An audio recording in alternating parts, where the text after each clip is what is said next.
जयो कुंज बिहारी जयो राधा माधव जयो कुंज बिहारी जय गोपी जन वल्लभा जयो गिरिवरधारी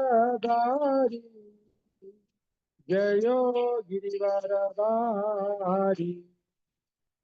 जय गोपी जन वल्लभा जयो गिरिवरधारी जयो गिरिवरधारी जयो यशोदानंदना जयो ब्रजन रंजना जयो यशोदानंदना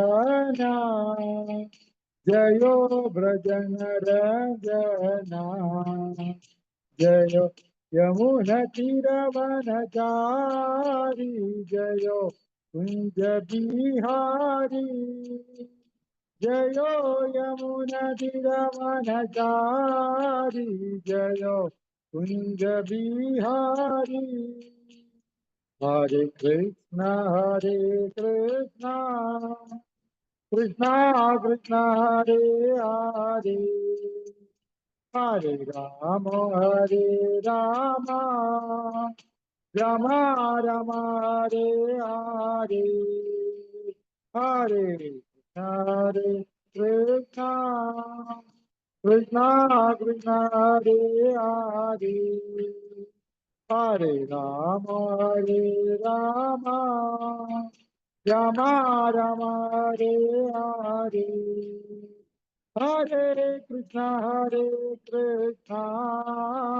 कृष्णा कृष्णा हरे हरे हरे राम राम राम राम हरे हरे हरे कृष्णा कृष्णा कृष्णा कृष्णा हरे हरे हरे राम राम राम राम हरे हरे हरे कृष्णा कृष्णा कृष्णा कृष्णा हरे हरे हरे राम राम राम राम हरे हरे हरे कृष्णा कृष्णा कृष्णा कृष्णा हरे हरे हरे राम राम राम राम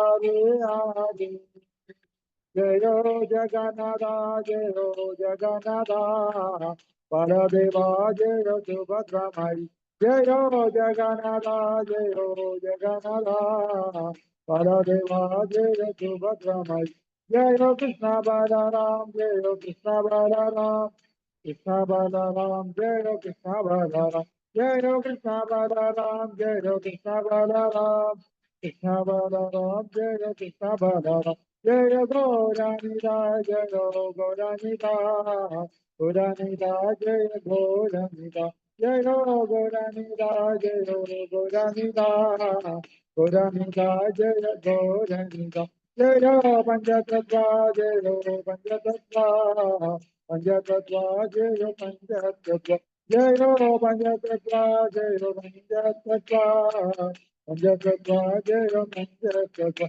जय जय प्रभुपाद प्रभुपाद प्रभुपाद जय जय प्रभुपाद जय जय प्रभुपाद प्रभुपाद प्रभुपाद जय जय प्रभुपाद जय जय गुरुदेव गुरुदेव गुरुदेव जय जय गुरुदेव जय जय गुरुदेव गुरुदेव गुरुदेव जय जय गुरुदेव। हरिनाम संकीर्तन महायज्ञ की जय। हरे कृष्ण महामंत्र युग धर्म की जय। श्रीमद् भागवत भगवद गीता परमेश्वर की जय। श्रीला प्रभुपाद की जय। श्रील गुरुदेव की जय। गौर ब्रह्मानंदे हरि ओम नमो भगवते വാസുദേവായ. ഓം നമോ ഭഗവതേ വാസുദേവായ. ഓം നമോ ഭഗവതേ വാസുദേവായ. ഓം നമോ ഭഗവതേ വാസുദേവായ. ഓം നമോ ഭഗവതേ വാസുദേവായ. ഓം നമോ ഭഗവതേ വാസുദേവായ. ഹരേ കൃഷ്ണ. സ്വാഗതം. ഇന്നത്തെ ക്ലാസ്സിലേക്ക് എല്ലാവർക്കും സ്വാഗതം. സ്വാഗതം സ്വാഗതം സ്വാഗതം. ഇന്ന് നമ്മൾ ശ്രീമദ് ഭഗവത്ഗീതയുടെ 2-ാം അധ്യായം അല്ലെ, കഴിഞ്ഞ പ്രാവശ്യത്തെ ക്ലാസ്സിൽ 2-ാം അധ്യായം 1-ാം ശ്ലോകം നമ്മൾ തുടങ്ങി വെച്ചു. ഇന്ന് നമ്മൾ 2-ാം അധ്യായം 2-ാം ശ്ലോകമാണ്. ശരിയല്ലേ? അതെ. ശ്രീമദ് ഭഗവത്ഗീതയുടെ 2-ാമത്തെ അധ്യായത്തിന്റെ പേര് ഗീതാ വിഷയ സംഗ്രഹം എന്നാണ്. ഈ ഫാൻ ഒന്ന് ഓഫ് ചെയ്യണം. ഗീതാ വിഷയ സംഗ്രഹം എന്നുള്ള 2-ാം അധ്യായത്തിലെ 2-ാമത്തെ ശ്ലോകം നമുക്കിന്ന് ചർച്ച ചെയ്യാം.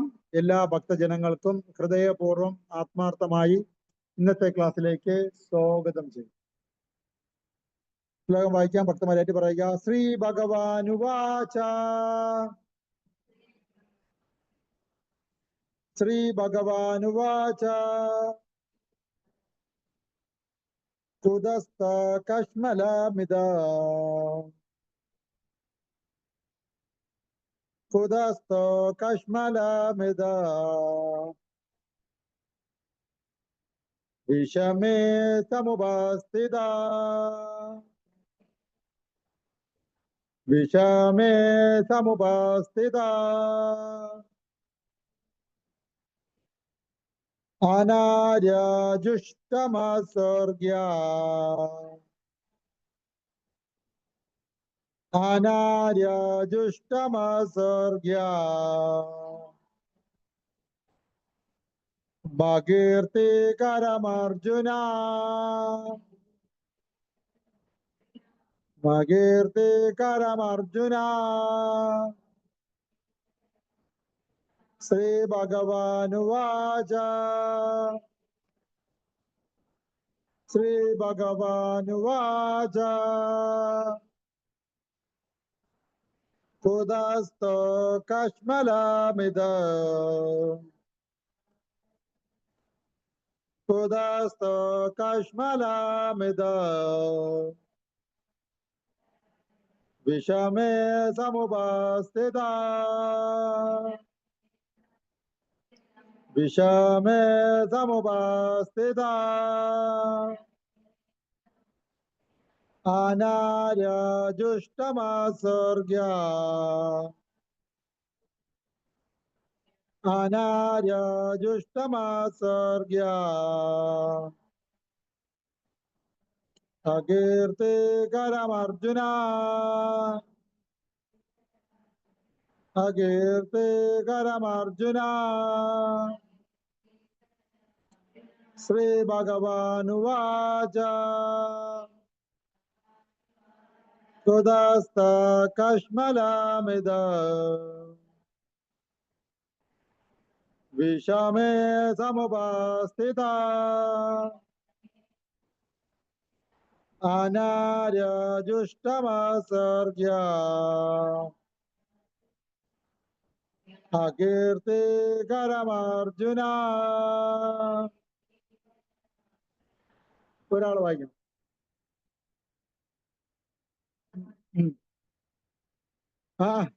ശ്രീ ഭഗവാൻ വായിച്ചു. ശ്രീ ഭഗവാനുവാച. കുതസ്ഥ കശ്മലമിദ വിഷമേ സമുപസ്ഥിത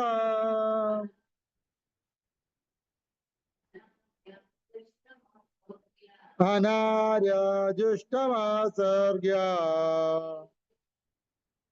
അകീർത്തികരമർജുന. Very good. ആരെങ്കിലും ഒരാളോട് വായിക്കണം. ഒരാളോട്. ശ്രീ ഭഗവാനുവാച. ഉദാസ്ത കശ്മലാമിത വിഷമേ സമുപസ്ഥിത അനാരജുഷ്ടമാസർഗ്യ അകീർത്തികരമർജുന. Very good. അടുത്തത് ശ്രീ ഭഗവാൻ ഉവാച. ശ്രീ ഭഗവാൻ പറഞ്ഞു, അർജുന, അല്ലയോ അർജുന, വിഷമേ, ദുർഘട അവസ്ഥയിൽ, അനാരജുഷ്ടം, ജീവിതമൂല്യം അറിയാത്തവർക്ക് ഉണ്ടാവുന്നതും, അസർഗ്യം, അസ്വർഗ്യമായും, സ്വർഗപ്രാപ്തിക്ക് തക്കതായതും, സ്വർഗപ്രാപ്തിക്കുതകാത്തതായും, അകീർത്തികരം, ദുഷ്കീർത്തികരവുമായിരിക്കുന്ന ഇതം കശ്മലം, ഈ മാലിന്യം, ത്വാ, നിന്നെ, കുതഃ, എവിടെ നിന്ന്, സമുപസ്ഥിതം, സമീപിച്ചിരിക്കുന്നു. ഏറ്റു പറയുക. ശ്രീ ഭഗവാൻ പറഞ്ഞു, പ്രിയപ്പെട്ട അർജുന, നിനക്ക്, ഏറ്റു പറയുക. ഒരു മിനിറ്റ്, എല്ലാവരും ഏറ്റു പറയണേ. ശ്രീ ഭഗവാൻ പറഞ്ഞു, പ്രിയപ്പെട്ട അർജുന, നിനക്ക് എവിടെ നിന്നാണ് ഈ മാലിന്യം വന്നുപെട്ടത്? ജീവിതത്തിന്റെ മൂല്യമെന്തെന്ന് അറിയുന്ന ഒരാൾക്ക് ഇതൊട്ടും യോജിച്ചതല്ല. ഉപരിലോകങ്ങളിലേക്കല്ല, ആ കീർത്തിയിലേക്കാണിത് നയിക്കുക. ഒന്നുകൂടി വായിക്കാം, എല്ലാവരും ആയിട്ട് പറയുക. ശ്രീ ഭഗവാൻ പറഞ്ഞു, പ്രിയപ്പെട്ട അർജുന, നിനക്ക് എവിടെ നിന്നാണ് ഈ മാലിന്യം വന്നുപെട്ടത്? ജീവിതത്തിന്റെ മൂല്യമെന്തെന്ന് അറിയുന്ന ഒരാൾക്ക് ഇതൊട്ടും യോജിച്ചതല്ല. ഉപരിലോകങ്ങളിലേക്കല്ല, ആ കീർത്തിയിലേക്കാണ് ഇത് നയിക്കുക. ഓക്കെ, ഭാവാർത്ഥം വായിക്കാം, നിങ്ങളെ ശ്രദ്ധിച്ച് കേൾക്കുക. ഭാവാർത്ഥം AC ഭക്തി വേദാന്ത സ്വാമി ശ്രീല പ്രഭുപാദ് കി ജയ്. ഭാവാർത്ഥം: പരമദിവ്യോത്തമ പുരുഷനും കൃഷ്ണനും ഒന്ന് തന്നെയാകയാൽ ഭഗവത്ഗീതയിലെങ്ങും അദ്ദേഹത്തെ ഭഗവാൻ എന്ന് ഘോഷിക്കുന്നുണ്ട്. പരമസത്യത്തിൽ ആത്യന്തികമായ സ്ഥാനമാണ് ഭഗവാൻ ഉള്ളത്. നിരപേക്ഷ തത്വ സാക്ഷാത്കാരം 3 വിധത്തിലാണ്. ബ്രഹ്മം അഥവാ അവ്യക്തിഗതനും സർവ്വവാപിയുമാണ് ആത്മാവ്. 2, പരമാത്മാവ് അഥവാ ഓരോ ജീവിയുടെയും ഹൃദയത്തിൽ പരമപുരുഷ ഭാവേന സ്ഥാനീയനായി കുടികൊള്ളുന്ന നിരപേക്ഷ തത്വം. 3, ഭഗവാൻ അഥവാ പരമദിവ്യോത്തമ പുരുഷനായ കൃഷ്ണൻ. ശ്രീമദ് ഭാഗവതം 1:2-11 പരമസത്യത്തിന്റെ ഈ തത്വം ഇപ്രകാരം വിവരിക്കുന്നു. വദന്തി തത്തത്വവിദ്ദസ്തോ തത്വം യാജ്ഞാനമദ്വയം ബ്രഹ്മേതി പരമാത്മേതി ഭഗവാനീതി ശബ്ദതേ. പരമസത്യത്തെ അറിയുന്നവൻ അതിനെ സമാനമായ 3 ഭാവങ്ങളിലാണ് സാക്ഷാത്കരിക്കുന്നത്. പരമസത്യത്തിന്റെ ആ ഭാവങ്ങൾ ബ്രഹ്മമായും പരമാത്മാവായും ഭഗവാനായും അറിയപ്പെടുന്നു. സൂര്യപ്രകാശം, സൂര്യ ഉപരിതലം, സൂര്യഗ്രഹം എന്നിങ്ങനെ 3 മാനങ്ങളുള്ള സൂര്യനോട് ഈ 3 ദിവ്യഭാവങ്ങളെ ഉപമിക്കാം. സൂര്യപ്രകാശത്തെ പറ്റി മാത്രം പഠിക്കുന്നവൻ പ്രാഥമിക വിദ്യാർത്ഥിയാണ്. സൂര്യ ഉപരിതലത്തെ കുറിച്ച് അറിയുന്നവൻ കൂടുതൽ പുരോഗമിച്ചവനത്രേ. സൂര്യഗ്രഹത്തിൽ കടക്കാൻ കഴിഞ്ഞയാൾ സർവോത്തമനും വിശ്വവ്യാപകതയും പ്രഭാപൂർണതയും അവ്യക്തിഗത ഭാവവുമുള്ള സൂര്യപ്രകാശം മാത്രം മനസ്സിലാക്കുന്ന സാധാരണ വിദ്യാർത്ഥികളെ നിരപേക്ഷ തത്വത്തിന്റെ ബ്രഹ്മൻ എന്ന ഭാവം മാത്രം മനസ്സിലാക്കിയവരോട് ഉപമിക്കാം. പരമസത്യത്തിന്റെ പരമാത്മഭാവത്തെ അറിഞ്ഞ വ്യക്തിയെ സൂര്യഗോളത്തെ കുറിച്ച് അറിഞ്ഞവനോട് താരതമ്യപ്പെടുത്താം. സൂര്യഗ്രഹത്തിന്റെ ഹൃദയാന്തർഭാഗത്ത് പ്രവേശിക്കാൻ കഴിയുന്നവർ പരമസത്യത്തിന്റെ വ്യക്തിഭാവത്തെ സാക്ഷാത്കരിച്ചവരായി ഗണിക്കപ്പെടുന്നു. പരമസത്യം മനസ്സിലാക്കാൻ ശ്രമിക്കുന്ന വിദ്യാർത്ഥികളെല്ലാം ഒരേ വിഷയത്തിൽ തന്നെയാണ് വ്യാപൃതരായിരിക്കുന്നത് എങ്കിലും പരമസത്യത്തിന്റെ ഭഗവാൻ എന്ന ഭാവത്തെ സാക്ഷാത്കരിച്ച ഭക്തന്മാരാണ് ഉന്നതരായ അതീന്ദ്രിയ ജ്ഞാനികൾ. പ്രകാശം, സൂര്യ ഉപരിതലം, സൂര്യഗ്രഹത്തിന്റെ ആന്തര പ്രശ്നങ്ങൾ ഇവയെല്ലാം അഭേദ്യമായി കൂടിച്ചേർന്ന് കിടക്കുന്നു എങ്കിലും ഈ വ്യത്യസ്ത വശങ്ങളെ പറ്റി പഠിക്കുന്നവരെ ഒരേ വകുപ്പിൽ പെടുത്താൻ പാടില്ല. വേദവ്യാസന്റെ പിതാവും പ്രമാണികനുമായ പരാശര മുനി ഭഗവാൻ എന്ന സംസ്കൃത വാക്കിനെ നിർവചിച്ചത് ഇങ്ങനെയാണ്: സമ്പത്ത്, ശക്തി, യശസ്, സൗന്ദര്യം, ജ്ഞാനം, ത്യാഗം എന്നിവ പരിപൂർണമായി ഉൾക്കൊള്ളുന്ന പരമപുരുഷൻ. അതായത് 6 കാര്യങ്ങളുണ്ട്. എന്താണ്? സമ്പത്ത്, ശക്തി, യശസ്, സൗന്ദര്യം, ജ്ഞാനം, ത്യാഗം എന്നിങ്ങനെ 6 കാര്യങ്ങൾ പൂർണ്ണമായി ഉൾക്കൊള്ളുന്ന പരമപുരുഷൻ ഭഗവാൻ. മഹാധനികരായും അതിശക്തരായും ഏറെ സൗന്ദര്യമുള്ളവരായും അറിവ് കൂടിയവരായും പരിപൂർണ വൈരാഗികളായും ഒട്ടേറെ ആളുകളുണ്ട്. എങ്കിലും ഈ ഗുണങ്ങളെല്ലാം പൂർണ്ണമായി തങ്ങളിൽ ഉണ്ടെന്ന് അവകാശപ്പെടാവുന്നവരായിട്ട് ആരുമില്ല. പരമ ദിവ്യ ഉത്തമ പുരുഷൻ ആയതുകൊണ്ട് കൃഷ്ണനെ അങ്ങനെ അവകാശപ്പെടാൻ സാധിക്കുകയുള്ളൂ. പരമശിവനും നാരായണനും ബ്രഹ്മാവിനും ഉൾപ്പെടെ ഒരു ജീവാത്മാവിനും കൃഷ്ണന്റേതുപോലെ സർവ ഐശ്വര്യ സമ്പന്നത ഇല്ല.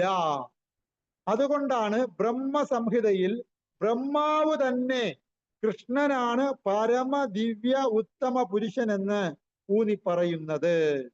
കൃഷ്ണനേക്കാൾ ഉത്കൃഷ്ടനായി ആരുമില്ല, അദ്ദേഹത്തിന് തുല്യനായും ആരുമില്ല, മറ്റാരുമില്ല. ഗോവിന്ദൻ എന്നറിയപ്പെടുന്ന ആദി ഭഗവാനാണ് കൃഷ്ണൻ, സർവ കാരണങ്ങൾക്കും കാരണം. ഈശ്വര പരമകൃഷ്ണ സച്ചിദാനന്ദ വിഗ്രഹ അനാദിരാതിർ ഗോവിന്ദ സർവകാരണ കാരണ. ഭഗവാന്റെ ഗുണങ്ങളുള്ള വ്യക്തികൾ നിരവധിയുണ്ട്. പക്ഷേ കൃഷ്ണൻ അതിശ്രേഷ്ഠനാണ്. അദ്ദേഹത്തെ കവച്ചു വയ്ക്കാൻ ആർക്കും സാധിക്കുകയില്ല. അദ്ദേഹം സച്ചിദാനന്ദ സ്വരൂപനും സർവകാരണങ്ങൾക്കും കാരണഭൂതനായ ആദിപുരുഷനായ ഗോവിന്ദനാണ്. ഇത് ബ്രഹ്മസംഹിതയിൽ 5.1 പറയുന്നു. ഭാഗവതത്തിലും പരമദിവ്യോത്തമ പുരുഷന്റെ വിവിധ അവതാരങ്ങളെ കുറിച്ച് പറഞ്ഞിട്ടുണ്ട്. വിവിധ അവതാരങ്ങളും പുരുഷാവിർഭാവങ്ങളും സ്വീകരിച്ച കൃഷ്ണനെ ആദിപുരുഷനായ ഭഗവാനായി വിവരിച്ചിട്ടുണ്ട്. ശംകലാം പുംസാ കൃഷ്ണസ്തു ഭഗവാൻ സ്വയം ഇന്ദ്രാരിവ്യാകുലം ലോകം മൃഡായന്തേ യുഗേ യുഗേ. ശ്രീമദ് ഭാഗവതം 1:3-28 പറയുന്ന ഈ ശ്ലോകം, അതിന്റെ അർത്ഥം ഇതാണ്: ഇവിടെ പറഞ്ഞ അവതാരങ്ങളെല്ലാം പരമപുരുഷന്റെ പൂർണ്ണ അവതാരങ്ങളോ അംശ അവതാരങ്ങളോ മാത്രം. കൃഷ്ണനാകട്ടെ സദ്വോകൃഷ്ണനായ ഭഗവാൻ തന്നെയാണ്. പരമാത്മാവിന്റെയും ആ വ്യക്തിഗത ബ്രഹ്മത്തിന്റെയും മൂലകാരണവും നിരപേക്ഷ തത്വവുമായ ആദിപുരുഷനായ ഭഗവാൻ തന്നെയാണ് കൃഷ്ണൻ. പരമദിവ്യോത്തമ പുരുഷന്റെ സന്നിധിയിൽ വച്ച് തന്റെ ബന്ധുക്കളെ ചൊല്ലി അർജുനൻ വിലപിച്ചത് തീരെ അനുചിതമായി പോയി. അതുകൊണ്ട് ഭഗവാൻ അത്ഭുതത്തോടെ കുതഹ, എവിടെ നിന്ന് എന്ന് ചോദിക്കുന്നു. ആര്യന്മാർ എന്നറിയപ്പെടുന്ന സംസ്കാര സമ്പന്നരായ വ്യക്തികളിൽ നിന്നും ഇത്തരം അപാകതകൾ പ്രതീക്ഷിക്കാവുന്നതല്ല. ജീവിതത്തിന്റെ വില എന്തെന്നറിയാവുന്നവരും ആധ്യാത്മിക സാക്ഷാത്കാരത്തിന് ആസ്പദമായ സംസ്കാരമുള്ളവരുമായ വ്യക്തികൾക്ക് ആര്യൻ എന്ന പേര് യോജിച്ചതാകുന്നു. ഭൗതികമായ ജീവിത വീക്ഷണത്തിന് അധീനരായി കഴിയുന്നവർക്ക് പരമസത്യമായ വിഷ്ണുവിനെ അഥവാ ഭഗവാനെ സാക്ഷാത്കരിക്കുക എന്നുള്ളതാണ് ജീവിത ലക്ഷ്യം എന്ന് അറിഞ്ഞുകൂടാ. ഭൗതിക ലോകത്തിന്റെ ബാഹ്യ സ്വഭാവങ്ങളാൽ ആകർഷിക്കപ്പെട്ട് അവർക്ക് മുക്തി എന്നത് എന്താണെന്ന് തന്നെ അറിഞ്ഞുകൂടാ.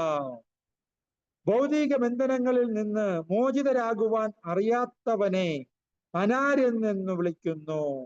ക്ഷത്രിയനായിരുന്നിട്ട് കൂടി അർജുനൻ യുദ്ധം ചെയ്യാതെ തന്റെ നിയത കർമ്മത്തിൽ നിന്ന് വ്യതിചലിക്കുകയായിരുന്നു. ഈ ഭീരുത്വം അനാര്യന്മാർക്ക് യോജിക്കൂ. കർത്തവ്യ നിർവഹണത്തിൽ നിന്നുള്ള ഇത്തരം പിന്മാറ്റം ആത്മീയ വികാസത്തിന് സഹായകമാവില്ല. ഭൗതിക ലോകത്തിൽ പ്രശസ്തി നേടാനുള്ള അവസരം പോലും അത് നൽകുന്നില്ല.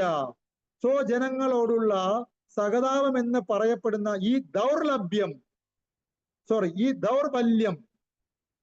ഈ ദൗർബല്യം കൃഷ്ണൻ അംഗീകരിച്ചില്ല. ഓം തത്സത്. ശ്രീല പ്രഭുപാദിക്ക് ജയ്. ഓം അജ്ഞാനതിമിരാന്തസ്യ ജ്ഞാനാഞ്ജനശലാകയ ചക്ഷുല്ലോർമിലിതം യേന തസ്മൈ ശ്രീ ഗുരുവേ നമഃ. ശ്രീ ചൈതന്യ മനോഭീഷ്ടം സ്ഥാപിതം യേന ഭൂതലേ സ്വയം രൂപ കഥാമഹ്യം ദദാതി സോവദാന്തികം.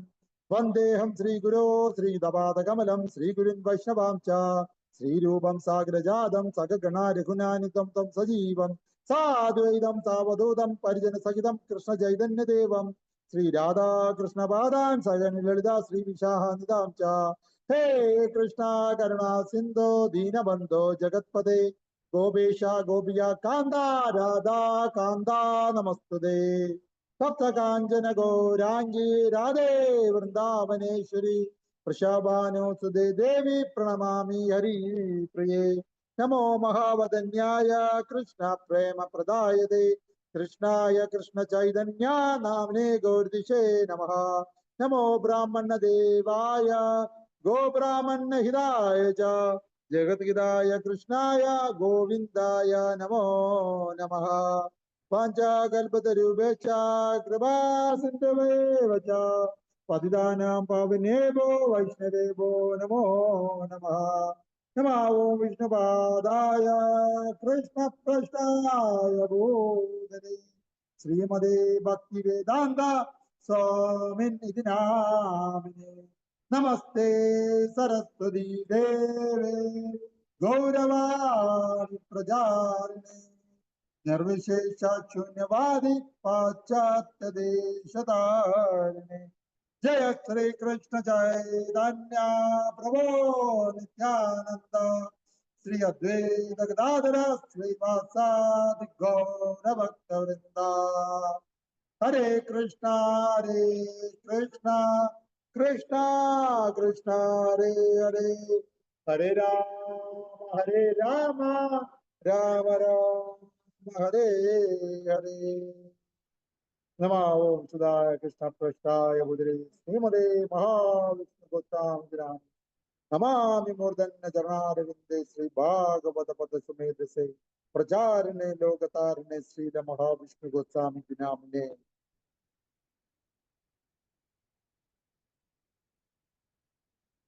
ഹരേ കൃഷ്ണ. വളരെ സന്തോഷം. ഇന്ന് നമ്മൾ വീണ്ടും ഒന്നിച്ചു കൂടിയിരിക്കുന്നു. കഴിഞ്ഞ ആഴ്ച അല്ലെ നമ്മുടെ തൊട്ടടുത്തുള്ള ക്ഷേത്രത്തിൽ ഉത്സവമായിരുന്നു. അപ്പൊ നമ്മൾ കുറച്ച് കൃഷ്ണ കീർത്തനം നമ്മൾ പാടി.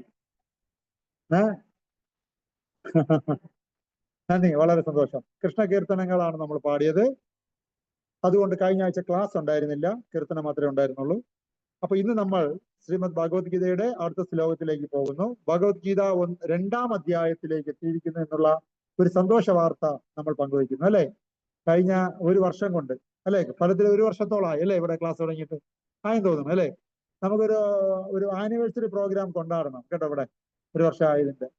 അപ്പൊ ഒരു വർഷം കൊണ്ട് നമ്മൾ 1-ാം അധ്യായം 1-ാം ശ്ലോകം മുതൽ തുടങ്ങിയ ഈ ക്ലാസ് 47, കഴിഞ്ഞ ശ്ലോകം എത്ര 46 ശ്ലോകങ്ങൾ 1-ാം അധ്യായത്തിൽ ഉണ്ടായിരുന്നു. അത് കടന്ന് നമ്മളിപ്പോൾ ഇതാ 2-ാം അധ്യായത്തിൽ 2-ാം ശ്ലോകത്തിൽ എത്തിച്ചേർന്നിരിക്കുന്നു. കഴിഞ്ഞ ക്ലാസ് 2-ാം അധ്യായം 1-ാം ശ്ലോകം എടുത്തത് ഹെർഗ്രേസ് ഹരിപ്രിയ ദേവിദാസി മാതാജിയാണ് എടുത്തത് അല്ലെ, ഒരു ഡോക്ടർ മാതാജി. നല്ല ക്ലാസ് ആയിരുന്നു അല്ലെ, നല്ല ക്ലാസ് ആയിരുന്നു, നല്ല ക്ലാസ് എടുക്കുന്ന ഒരു മാതാജിയാണ്. അപ്പൊ അദ്ദേഹത്തിന്റെ മനോഹരമായ ക്ലാസ് നമ്മൾ കഴിഞ്ഞ ക്ലാസ്സിൽ കേട്ടു. ആ ശ്ലോകത്തിന്റെ അർത്ഥം ഇതാണ്: സഞ്ജയൻ പറഞ്ഞു, അങ്ങനെ കരുണാർദ്ദനായി അശ്രുക്കൾ നിറഞ്ഞ കണ്ണുകളോടെ നിൽക്കുന്നവനായ അർജുനനെ കണ്ടിട്ട് മധുസൂദനൻ പറഞ്ഞു എന്ന് പറഞ്ഞ് ഇന്നത്തെ ശ്ലോകം തുടങ്ങിയിരിക്കുകയാണ്. മധുസൂദനനാണ് പറഞ്ഞത്. ആരാണ് മധുസൂദനൻ? പരമ ദിവ്യ ഉത്തമ പുരുഷനായ ഭഗവാൻ ശ്രീകൃഷ്ണനാണ് മധുസൂദനൻ എന്നുള്ള പേരിൽ അറിയപ്പെട്ടിരിക്കുന്നത്. അപ്പൊ ഇന്നത്തെ ശ്ലോകം തുടങ്ങിയിരിക്കുന്നത് ശ്രീ ഭഗവാൻ ഉവാച എന്നാണ്. എന്താണ്? ശ്രീകൃഷ്ണ ഉവാച എന്നല്ല. എന്തുകൊണ്ട്? ശ്രീകൃഷ്ണൻ തന്നെയാണ് ഭഗവാൻ, അതാണ് അതിന് ആൻസർ. അതുകൊണ്ട് പ്രത്യേകിച്ച് കൃഷ്ണൻ എന്ന് പറയണ്ട, ഭഗവാൻ എന്ന് പറഞ്ഞാൽ തന്നെ കൃഷ്ണൻ തന്നെയാണ്. അതാണ് അത് മനസ്സിലാക്കേണ്ടത്. ഓക്കെ, ശരി. കഴിഞ്ഞ ഒരു വർഷം നമ്മൾ ഭഗവത്ഗീത 1-ാം അധ്യായം 1-ാം ശ്ലോകം മുതൽ ചർച്ച ചെയ്തു. 46 ശ്ലോകം ചർച്ച ചെയ്തു. അതിൽ ഏതെങ്കിലും ഒരു ശ്ലോകം ഭഗവാൻ പറഞ്ഞിട്ടുണ്ടോ?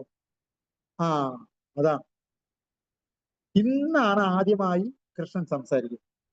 ഇത്രയും നേരം കൃഷ്ണൻ അല്ല സംസാരിച്ചു. കേൾക്കുന്നുണ്ടോ? ഭഗവത്ഗീത മൊത്തം 4 പേരാണ് പ്രധാനമായിട്ടും ശ്ലോക വൈസ് സംസാരിക്കുന്നത്. ശ്ലോക വൈസ് അതിൽ ഒറ്റ ഒരു ശ്ലോകമേ സംസാരിക്കുന്നുള്ളൂ, ധൃതരാഷ്ട്രൻ. 1-ാമത്തെ ശ്ലോകം 1-ാം അധ്യായം തീർന്നു. പിന്നെ സഞ്ജയനാണ്, അത് ധൃതരാഷ്ട്രന്റെ മന്ത്രിയാണ്. പിന്നെ ഉള്ളത് കുരുക്ഷേത്ര യുദ്ധ പടക്കളത്തിലുള്ള സംഭാഷണങ്ങളായ 2 പേരുണ്ട്. അത് ഭഗവാൻ ശ്രീകൃഷ്ണനും അർജുനനുമാണ്. അതിൽ അർജുനൻ കഴിഞ്ഞ അധ്യായങ്ങളിലെല്ലാം സംസാരിച്ചത് നമ്മൾ കണ്ടു. എന്നാൽ കൃഷ്ണൻ ഇതുവരെ സംസാരിച്ച് തുടങ്ങിയിട്ടില്ല. ആ ഒരു കുറവ് ആരിപ്പ് നികത്തുകയാണ്, ഭഗവാൻ ഇവിടെ നികത്തുകയാണ്. ഈ ശ്ലോകത്തിൽ ആദ്യമായി കൃഷ്ണൻ ഭഗവത്ഗീതയിൽ സംസാരിക്കുന്നുണ്ട്. ഭഗവാൻ ശ്രീകൃഷ്ണൻ ഭഗവത്ഗീതയിൽ സംസാരിക്കുന്ന ആദ്യത്തെ ശ്ലോകം എന്നുള്ള ഒരു പ്രത്യേകത ഈ ശ്ലോകത്തിലുണ്ട് എന്നുള്ളത് നിങ്ങൾ നോട്ട് ചെയ്ത് വെക്കുക. 1-ാം അധ്യായം മൊത്തത്തിൽ കൃഷ്ണൻ സംസാരിക്കുന്നില്ല. 2-ാം അധ്യായത്തിലുള്ള 2-ാമത്തെ ശ്ലോകം മുതലാണ് ഭഗവാൻ ശ്രീകൃഷ്ണൻ സംസാരിക്കുന്നത്.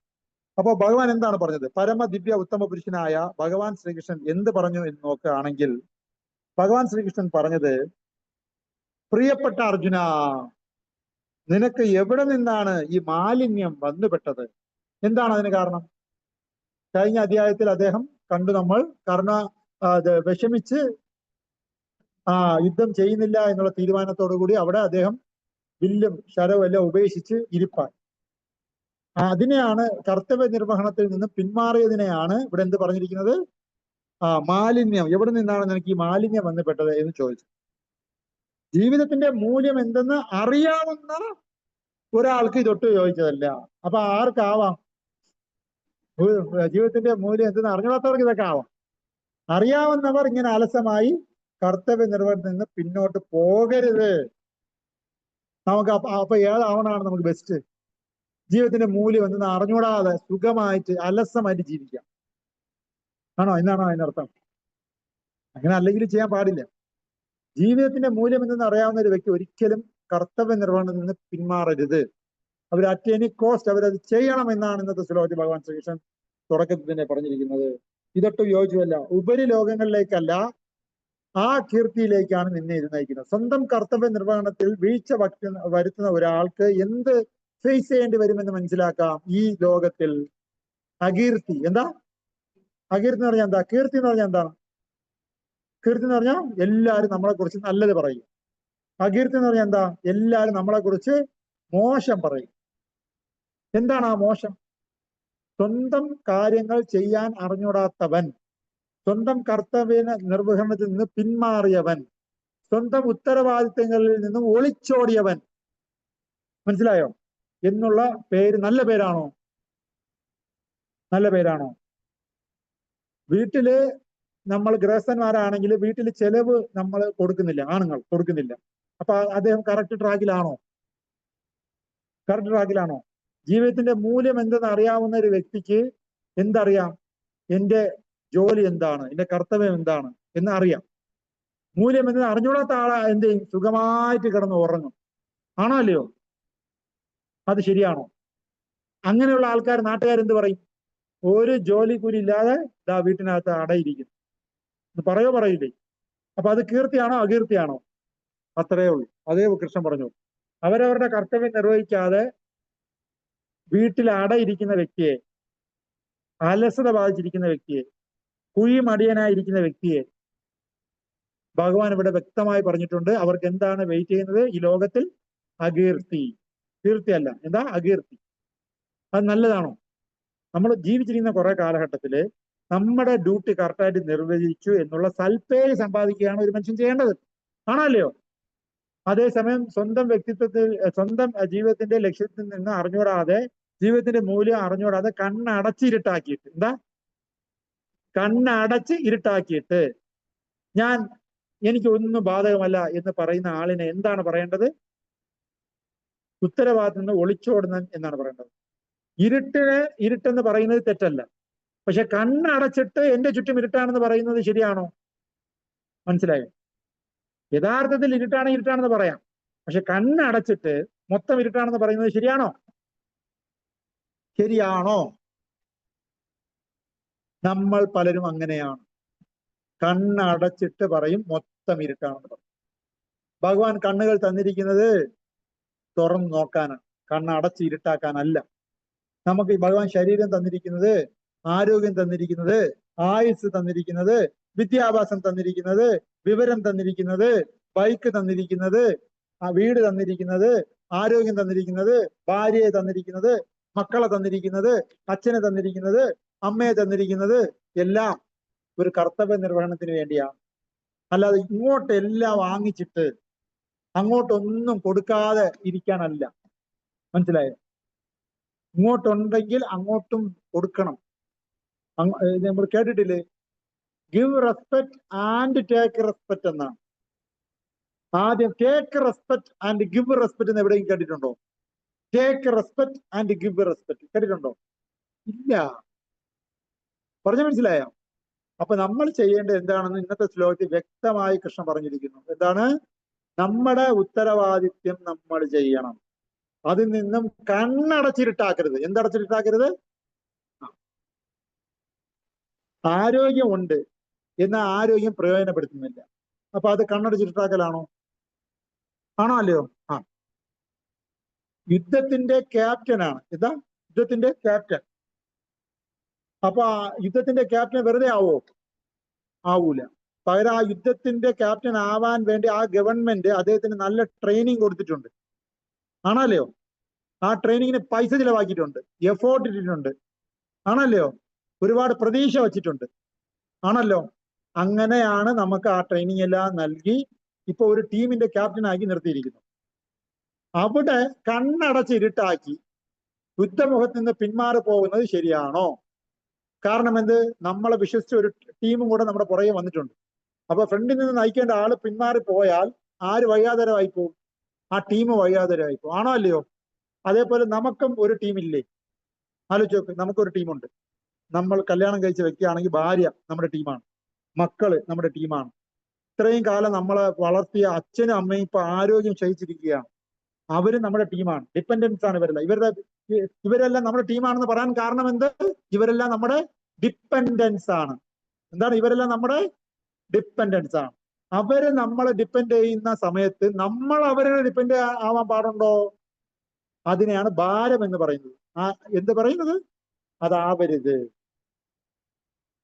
അത് ഭാരമാവാൻ എളുപ്പമാണ്. എന്ത് ചെയ്താൽ മതി? ഈ ശ്ലോകത്തിൽ പറഞ്ഞിരിക്കുന്നത് പോലെ കർത്തവ്യ നിർവഹണത്തിൽ നിന്നും കണ്ണടച്ചിരുട്ടാക്കിയാൽ മതി. നമ്മൾ ഓട്ടോമാറ്റിക്കലി എന്തായിക്കോളും? മറ്റുള്ളവർക്ക് ഭാരമായിക്കോളും. എന്നാൽ കണ്ണ് തുറന്ന് അവരുടെ ഉത്തരവാദിത്യങ്ങൾ നമ്മൾ നമ്മുടെ ചുമലിലേറ്റി മുന്നോട്ട് കൊണ്ടുപോകുവാൻ കുറച്ച് ബുദ്ധിമുട്ടുണ്ട്. അത് കുറച്ച് ബുദ്ധിമുട്ട് ഉണ്ട്. യുദ്ധമുഖത്തിൽ ശത്രുക്കൾക്കെതിരെ പോരാടാൻ കുറച്ച് ബുദ്ധിമുട്ടുണ്ട്. പക്ഷെ കണ്ണടച്ച് ഇരുട്ടാക്കി ഏതെങ്കിലും ഒരു മൂലയിൽ കിടന്ന് ഉറങ്ങാൻ എളുപ്പമാണ്. പക്ഷെ അങ്ങനെ ചെയ്യുന്നതാണോ നമ്മുടെ ധർമ്മം? അങ്ങനെ ചെയ്യുന്നതാണോ നമ്മുടെ ഡ്യൂട്ടി? അങ്ങനെ ചെയ്യുന്നതാണോ അതിന്റെ ശരി? അപ്പൊ ഇത്രയും കാലം നമുക്ക് തന്ന ട്രെയിനിങ്ങിന് വില വല്ലതും ഉണ്ടോ? ഇത്രയും കാലം ഈ നാട് നമുക്ക് വച്ചിരുന്ന ഒരു പ്രതീക്ഷയ്ക്ക് വല്ല വിലയും ഉണ്ടോ? നമ്മുടെ ടീം അംഗം എന്ന് പറഞ്ഞ് അഭിമാനിച്ച് നമ്മുടെ കൂടെ ഇറങ്ങി വന്ന ഭാര്യയുടെ പ്രതീക്ഷയ്ക്ക് വല്ല വിലയും ഉണ്ടോ? നമ്മുടെ മാത്രം വിശ്വസിച്ച് ജനിച്ചിരിക്കുന്ന നമ്മുടെ മക്കൾക്ക് വല്ല പ്രയോജനം ഉണ്ടോ? ഇല്ല. ഇതെല്ലാം സംഭവിക്കുന്നത് ഉത്തരവാദിത്തത്തിൽ നിന്ന് നമ്മൾ ഒളിച്ചോട് പോയാൽ. എന്നാൽ ആലോചിച്ച് നോക്കിയേ, നമുക്ക് ആരോഗ്യമില്ലേ, വിദ്യാഭ്യാസമില്ലേ, നമുക്ക് മൊത്തം അവസരങ്ങളില്ലേ? ഉണ്ടോ ഇല്ലയോ? അപ്പൊ നമ്മുടെ ഉത്തരവാദിത്തം നമ്മൾ ചുമലിലേറ്റി അവർക്ക് വേണ്ടതെല്ലാം സമയാസമയത്തിന് എത്തിച്ചു കൊടുക്കാൻ നമുക്ക് എന്താണ് തടസ്സം? മടി മാത്രമാണ് തടസ്സം. എന്താണ്? മടി മാത്രമാണ് തടസ്സം, അവസരങ്ങളില്ലാത്തതല്ല. ഇത് മടി മാത്രമാണ്. ഇതിന്റെ പേരാണ് എന്താണ്? ഒറിജിനൽ മലയാള ഭാഷയിൽ എന്ത് പറയും? മടി. ഇതിന് ഇന്നത്തെ ശ്ലോകത്തിൽ കൃഷ്ണൻ എന്ത് ചെയ്യുന്നു? ഖണ്ഡിച്ച് കളയുന്നു. എടാ മടയാ എന്ന് തന്നെയാണ് വിളിക്കുന്നത്. നിനക്ക് ഈ സൗഭാഗ്യങ്ങളെല്ലാം കിട്ടിയിട്ട് നീ കണ്ണടച്ചിട്ടാക്കുന്നോ? അത് ശരിയല്ല. ശക്തിമാന്റെ ശക്തി അശക്തന്റെ രക്ഷയ്ക്ക് വേണ്ടി പ്രയോജനപ്പെടുത്തണം. ഇതാണ് ഭഗവത്ഗീത തരുന്ന ഉപദേശം. എന്താ? അർജുനന്റെ വില്ലാള് വീരത്വം അർജുനന്റെ പേഴ്സണൽ ലൈഫ് എൻജോയ് ചെയ്യാനുള്ളതല്ല. പകരം രാജ്യത്തിന്റെ രക്ഷയ്ക്ക് വേണ്ടിയാണ് ആ ഒരു കഴിവ് ഉപയോഗപ്പെടുത്തേണ്ടത്. മനസ്സിലായോ? സ്വന്തം രക്ഷയ്ക്ക് വേണ്ടി അല്ല അർജുനന്റെ ശരീരം. മിലിറ്ററിയുടെ ശരീരം രാജ്യത്തിന്റെ രക്ഷയ്ക്കാണ്. അല്ല മിലിറ്ററിയുടെ സ്വന്തം പേഴ്സണൽ ഇഷ്ടത്തിന് കിടന്നുറങ്ങുന്ന സമയത്ത് ഉറങ്ങുകയും അടിച്ചു പൊളിച്ച് നടക്കാനല്ല മിലിറ്ററി എന്നുള്ള പോസ്റ്റ് കൊടുത്ത് അവിടെ ഇരുത്തിയിരിക്കുന്നത്. അതിനുവേണ്ടി അല്ല ഇത്രയും ദിവസം ട്രെയിനിങ് തന്നിരിക്കുന്നത്. അതിനുവേണ്ടി അല്ല ഇത്രയും കാലം പ്രതീക്ഷയോടുകൂടി നമ്മളെ വളർത്തിയെടുത്തത്. മനസ്സിലായോ? ആ പ്രതീക്ഷയ്ക്കത്ത് ഉയരുക എന്നുള്ളത് നമ്മുടെ കർത്തവ്യമാണ്. ആ സമയത്ത് സ്വന്തം സുഖം മാത്രം നോക്കി ഒരൊറ്റ ഉറക്കം. യുദ്ധം നടക്കാൻ പോവുകയാണ്, ക്യാപ്റ്റൻ ഉറക്കത്തിലാണ്. പറയൂ, യുദ്ധം നടക്കാൻ പോവുകയാണ്, ക്യാപ്റ്റൻ ഉറക്കത്തിലാണ്. ഹാപ്പിയാണോ? ഹാപ്പിയാണോ? അത് ശരിയാണോ? അതാണോ അതിന്റെ ശരി? എളുപ്പമാണ് നമുക്ക് മറ്റുള്ളവർക്ക് ഭാരമായി ജീവിക്കാൻ. എന്നാൽ സ്വന്തം കാലിൽ നിന്ന് മറ്റുള്ളവരെയും കൂടെ ചുമലിലേറ്റി നടക്കാൻ അല്പം പാടുണ്ട്. എന്നാൽ അത് ചെയ്യാതെ പോയാൽ അത് തെമ്മാടിത്തനം എന്നാണ് കൃഷ്ണൻ ഇവിടെ പറയുന്നത്. അതിന് ജീവിത മൂല്യങ്ങൾ അറിയാവുന്ന ഒരു വ്യക്തിക്ക് ഇത് നാണക്കേടാണ്.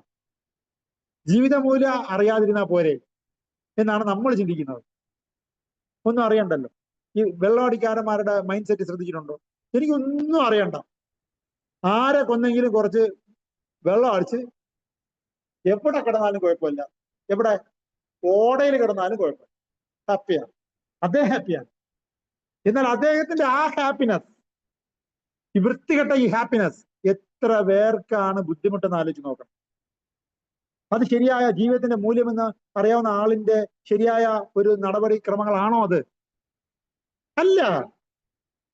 മനസ്സിലായ? എത്രയോ ആൾക്കാര് 1ഉം 2ഉം 3ഉം സഹോദരിമാരെ കല്യാണം കഴിപ്പിച്ച് അയച്ചിട്ട് സ്വന്തം കല്യാണം നീട്ടിവച്ച എത്ര വീരപുരുഷന്മാർ ഇവിടെ ഈ ലോകത്തുണ്ട്.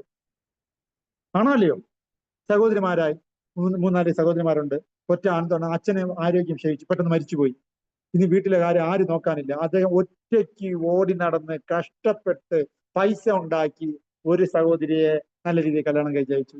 പിന്നെയും കഷ്ടപ്പെട്ട്, മനസ്സിലായോ, 2ാമത്തെ സഹോദരി അയച്ച് 3-4 സഹോദരിമാരെ ഇറക്കി വിട്ടപ്പോൾ ഇദ്ദേഹത്തിന് 50 വയസ്സായി. ഇനി ആര് ഇയാൾക്ക് പെണ്ണ് തരാനാ? അതുകൊണ്ട് കല്യാണം കഴിക്കാതെ ജീവിക്കുന്ന എത്രയോ വീരപുരുഷന്മാർ ഈ ലോകത്തിൽ ഉണ്ടോ ഇല്ലയോ? ഉണ്ടോ ഇല്ലയോ?